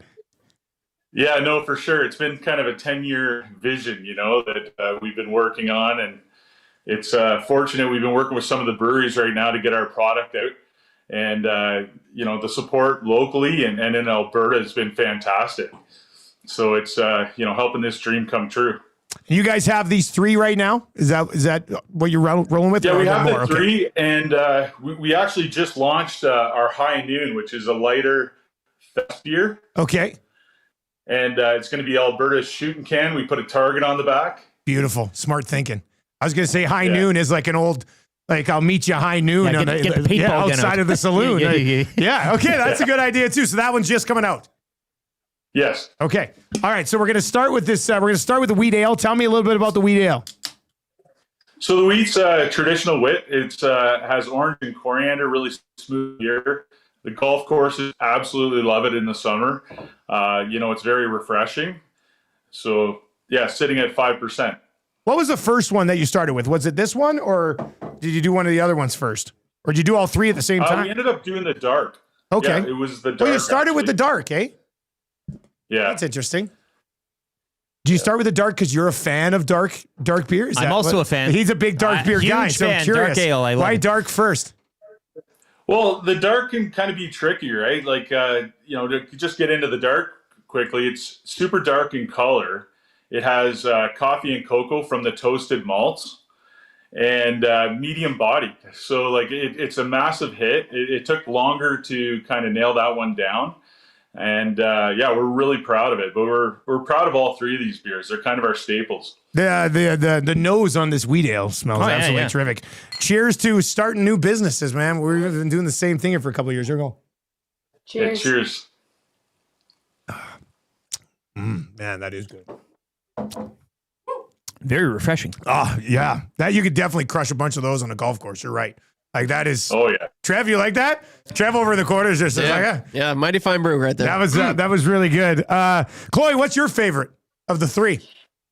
Personally, my favorite, I would say, is the dark. The dark one. Just because I'm a cocoa coffee flavor lover, and it's not too heavy as a dark, which I'm absolutely obsessed with that one. Okay, well, we'll save the dark. Let's wait. Well, actually, I'll ask you guys. Coming off a wheat ale, should we go to the blonde or should we go to the dark next? Yeah, I'd go to the blonde. Okay, that's what I thought. We've learned a little bit about beer over the last 12 years. I not an expert by any stretch, but we drank a lot of beers over the last decade. You guys do a little more than beer, hey? You are also I see some moonshine here. If you want to kind of quickly pump that out as well. Yeah, for sure. So what we did is we ended up sending some of our beer over to the distillery, Bragg Creek Distillers, and they processed it into a moonshine. So it's sitting at 57%, kind of a traditional, moonshine. And it's essentially like a whiskey that's never seen a barrel. A whiskey that's never seen a barrel. That's just because it's just all it's malt, raw. right? It's just fresh off. Yeah. God, how much of that do you need to drink to feel a buzz? Like one shot, basically. Like one shot. Take a whiff shot. of that. Yeah. Yeah, you keep it in the car for de-icer too. All right, here's what we're gonna do. Should we cheers a great playoff run here in Edmonton and everybody in the city? And, all right, cheers to a hell of a last couple of months. Cheers. Cheers. Oh, that's delicious. You guys are all Oilers fans down there too, I assume. Hey, is that? Oh yeah. 100%. 100%. That's 100%. I said that twice on the show. All right, and then we'll get to the dark. Is that high noon already out like at Sobeys, or is it on the way of going? Like, I'm just curious because I'd like to try that one too, maybe one day. Yeah, it's just coming out, and you know what? Next time I'm up in Edmonton, I'll drop some off for you guys. Yeah, I'd like to try to be my dueling beer. Yeah, I have one before I duel people. You like to fence, and you can get it with this little sword there. Yeah, I think that would be pretty good. Hey, what's it like? Kind of being a bit of a new kid on the block in a crazy craft beer province. What's that been like? Chloe, you deal with some of the business side of things. Like, is it? I know the community is very welcoming because we've talked to a ton of other brewers. So, is it an easy industry to get into, or have there been some challenges? It's definitely a little bit challenging for sure, just because of all the new breweries absolutely like coming out and trying their hardest to get out there as well. But I've noticed a big hit with ours, and a big eye grabber has been our logo. That's really kind of helped even. Yeah. Just having the Cowboy Trail sign and everything, and people are like, hey, I've seen that before, this and that. So kind of brings up memories for them and gets them to remember our brand, which has been a help for sure. And you guys have kick-ass merch as well. We had a little bit dropped off here. Yeah, that was nice stuff. Yeah, thanks. Yeah, that's also been absolutely a big help for sure too. Yeah. All right, well, let's do. Yeah, go ahead, man. Oh, I was just going to say the brewery community has been fantastic. Like the support and everything. Like it's been unreal. And then, you know, you have companies like Sobeys and Safeway that, you know, support and help us really kick off and get started. It's been fantastic. Yeah, they're great to work with. They helped us launch our beer 2 Novembers ago, and it was just a super smooth process. So that was terrific. Okay, let's do the final cheers, because on the can it says "Cheers to the West." Yeah. So let's cheers to the West here, guys. This is the dark here. Cheers, guys. Cheers. Okay, you're the dark. Oh, it's gone, eh? Just like that. You're the dark beer. Well, I don't know if you had a chance to get the nose on that. Oh, Smelled terrific. And yeah, you're right. Like the dark, the that coffee type, but not heavy. That's what I it is I don't heavy. mind You're a right, porter. yeah. I don't mind in the wintertime, you know, a heavier, darker beer. And I know sometimes to the eye they can be a little intimidating, but this goes down a treat. Very, very smooth. Knocked it out of the park. Well done, guys. Thanks Well done. a lot, man. Yeah, this Thank you very this much. is good. The wheat ale is the beer of the week officially. It's $13.99 for a 4-pack. All 3 of these are great. They got the High Noon coming as well. Website and things like that. Where can people find you? Hey, go easy. Actually, jump on our website. Yeah, if they jump on the website, they can see the various locations. I know the marketing team's been working on that as of about a month ago. So it's kind of through Liquor Connect, but yeah, like obviously Sobeys and Safeway liquor, and then you know, all of the major chains, to be honest. And our website is Cowboy Trail. Yeah, our website's cowboytrail.beer. So, yeah, you know what? I'm glad you brought. I'm just looking at it. How do you get the .beer? How does that happen? yeah. No, it's the new domain, right? Like, so. Oh. Yeah, I had to jump on it. That is cool, actually. Man. I mean, I've never typed into that. Edmonton.sports. Just edmontonsports.talk. I don't know. That'd be kind of weird, but yeah, I like it. Cowboytrail.beer. Good stuff. Everybody listening right now, obviously this will be available on the podcast feed for Sobeys and Safeway Liquor as well. We've got a gift certificate to Sobeys and Safeway Liquor, $50 right now. Text Beer Me to 780-218-9999. Cheers to you guys. Thank you very much for coming on today. Thank you. Yeah, cheers. Thanks, guys. Thank you. There you go. That's great. That was an awesome conversation with Jason and Chloe. Somebody pointed out that looks like they're busy today. They're working because they weren't crushing beers like us. Like they're on the job. Well, so you're claiming the certain jobs require. You're going to claim the dark fuel. Yeah. Trevor, you okay if I claim this wheat ale and then you can have the blonde? The blonde. Yep, yeah, that works with me. All right. Trev loves the blondes. Yep. This is this wheat ale was delicious. This is real orange, good. like the little bit of the orange, or what do they say? Is coriander something that goes in beer? You just say it. Coriander. Yeah, nobody's going to question you. Yeah. But if you go to I like Cowboy my Trail, beers with coriander. Cowboytrail.beer, and again, under they have the beer. The beer is great, but that spirits banner as well with that moonshine. And they also got a Cowboy Trail rye whiskey, which I wouldn't mind. Christmas is coming. A bottle of that would go down, I think, really nice. But yeah, we're going to taste of that moonshine. Hey, a drop of that moonshine. Moonshine of the week, maybe, perhaps, coming soon to a Sports Talk. I mean, I don't hate the idea. Moonshine Mondays. You got to get the week going, right? Yeah. Start every week at 6 a.m. Brought to you with a exclusively shot by of Cowboy moonshine. Trail. Yeah. All right, that's funny. Well, let's get into the wrap for William Huff. If you want your place to look as good as ours, you can do it right here at William Huff. Shout out to Bruce, who's celebrating 33 years of marriage. To Bruce and his wife. And his wife. And the wife. Happy anniversary, Bruce. They stopped by the tailgate yesterday. They said hi. Of course they did. Yep. Well, they wanted to check out that tent. They did. They said they were like, we need to make sure this was... Did you feel pressure having set up the new tent, knowing it came from them, and then Bruce and his wife pop by? No, you know what? Maddie was very good with his instructions. It was very good. So is it as hard as Maddie's making it out to be? No, it's pretty good. You know, I don't know. It was just like any other 10, I feel like, but it was good, the run through. Yeah, but it looks awesome. So huge shout out. It does, yeah. Oh, so nice. And good on Bruce for like going and inspecting his craft. Like that's good. the sign of a, It's like, I was just thinking, okay, it looks good, boys. I'm like, yes, it does. I can't wait to take Bruce by the new office. They'd be like, we're going to wrap this, and we're going to wrap this, and we're going to wrap this. He's going to be just licking his lips. Oh, yeah. Walking around there, eh? Like a dog in a steak factory. That's what he's going to be like. Yeah, they come in those boxes, right? Boxed steak. Yeah, I think those so. Shack burgers. I think so. Yeah, that's it. All right, what did we learn on the show today? Well, we learned, I mean, I knew this before the show today, but the listeners learned that your name was mentioned in the same room that LeBron James was present in. And now he knows who you are. And now it's just, a matter of just kind of finding time to. Like, that's got to bring a smile to your face when you're falling asleep at night now. It does. You know? Like, you just think about it. More than a smile. It's so lame because I'm in the media, but I still fanboy over that guy. But I also knew exactly what would come of it. I knew if they answered that question, all those idiots south of the border would use it to rip on him. Oh, yeah. Because that's what it's been his entire life. Like, nobody, I bookmark a ton of tweets about this whole GOAT debate. And there's a GQ magazine of Jordan before he ever won a title. It's like the greatest of all time with no rings. Yeah. And they were already claiming that was him. I mean, I've had a couple of drinks, so I'm a little buzzy right now. But if LeBron shot the ball as much as Jordan shot the ball, he would have led the league in scoring all the time. All right. Like, Michael Jordan was a volume shooter. All right. But it's the truth. All right. Go look. Go look at his free. Go look at his field goal attempts. We're all sitting here nodding and agreeing. I know, but I can't even now. I can't even. You still have all of your Cavaliers gear. You have all of your Heat gear. I right? got it all. You got it all. I got it all. You've been through the trenches with this guy.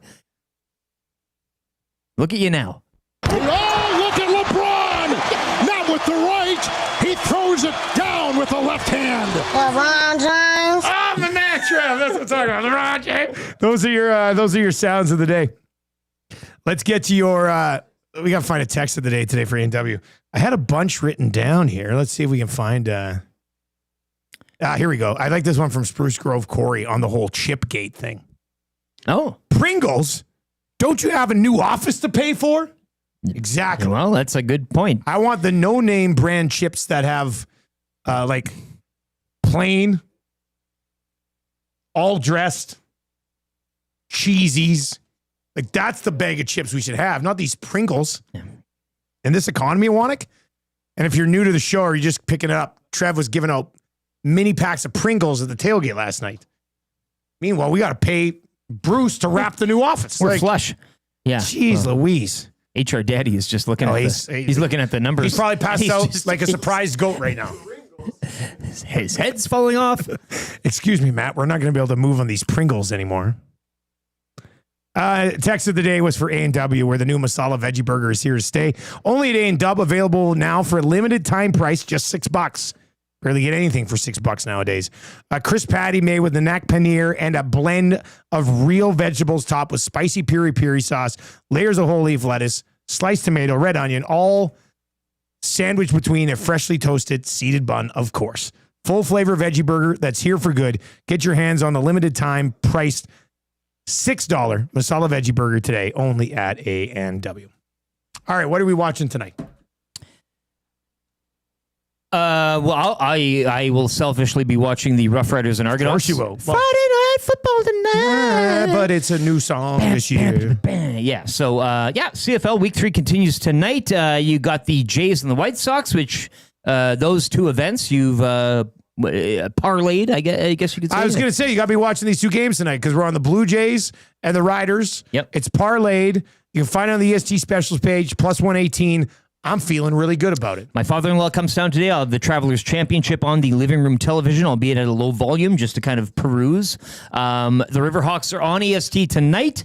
The North Division leading Wenatchee Apple Sox are in town this weekend for a 3-game set. The Apple Sox. The Apple Sox can go to hell. 7:05 first pitch, and a game you can hear live here on the station. It's dark in the park night tonight too, Dusty, down at Remax. So, the spooky crew from Fort Edmonton. You got Mr. Dark walking around. He's kind of the mascot. Are they doing this because it's the summer solstice? It makes sense. Yeah. It's like a bizarro There night. will be apple bobbing, lots of candy, and a fire juggling unicyclist. Oh, that guy's going to get hurt for sure. And Firework Friday. We got to get to the rematch of Remax. That's what we need. Kids 12 and under in costume get in free at the box office tonight. Oh, it's also a game that you can listen to right here on your clear choice for Edmonton Sports. EdmontonSportsTalk.com, just like you said. Yeah. All right, for YouTube, Trev, and Lieutenant Eric. I think there's a bit of moonshine in these beers. I think they may have hit a bit. It might be because I haven't eaten anything. Well, you did have the raspberry Pop-Tart, which I did, but that was late last night. But that was a fruit. I also lied. I also had 2 Lindor Lints. I have some Father's Day Lindor Lints still Flavor? kicking around. Chocolate. Yeah, but That's gonna do it. Enjoy your trip. Oh yeah, today. Yeah, it's a quick turnaround. Yeah. Relish. I want to hear all about this. It's a great turnaround. You're going to be a foodie, Dusty the foodie. Off to Vancouver later today for the Bombers and Lions rematch on Saturday. Let's go, Jeremiah. You are starting with Zoli, are you? Risky boy. For YouTube, Trev and Lieutenant Eric, I'm Dustin Nielsen. I'll be back with the Lock Shop at 11. Tell your friends about EST. Hangout's coming up next. Take it easy.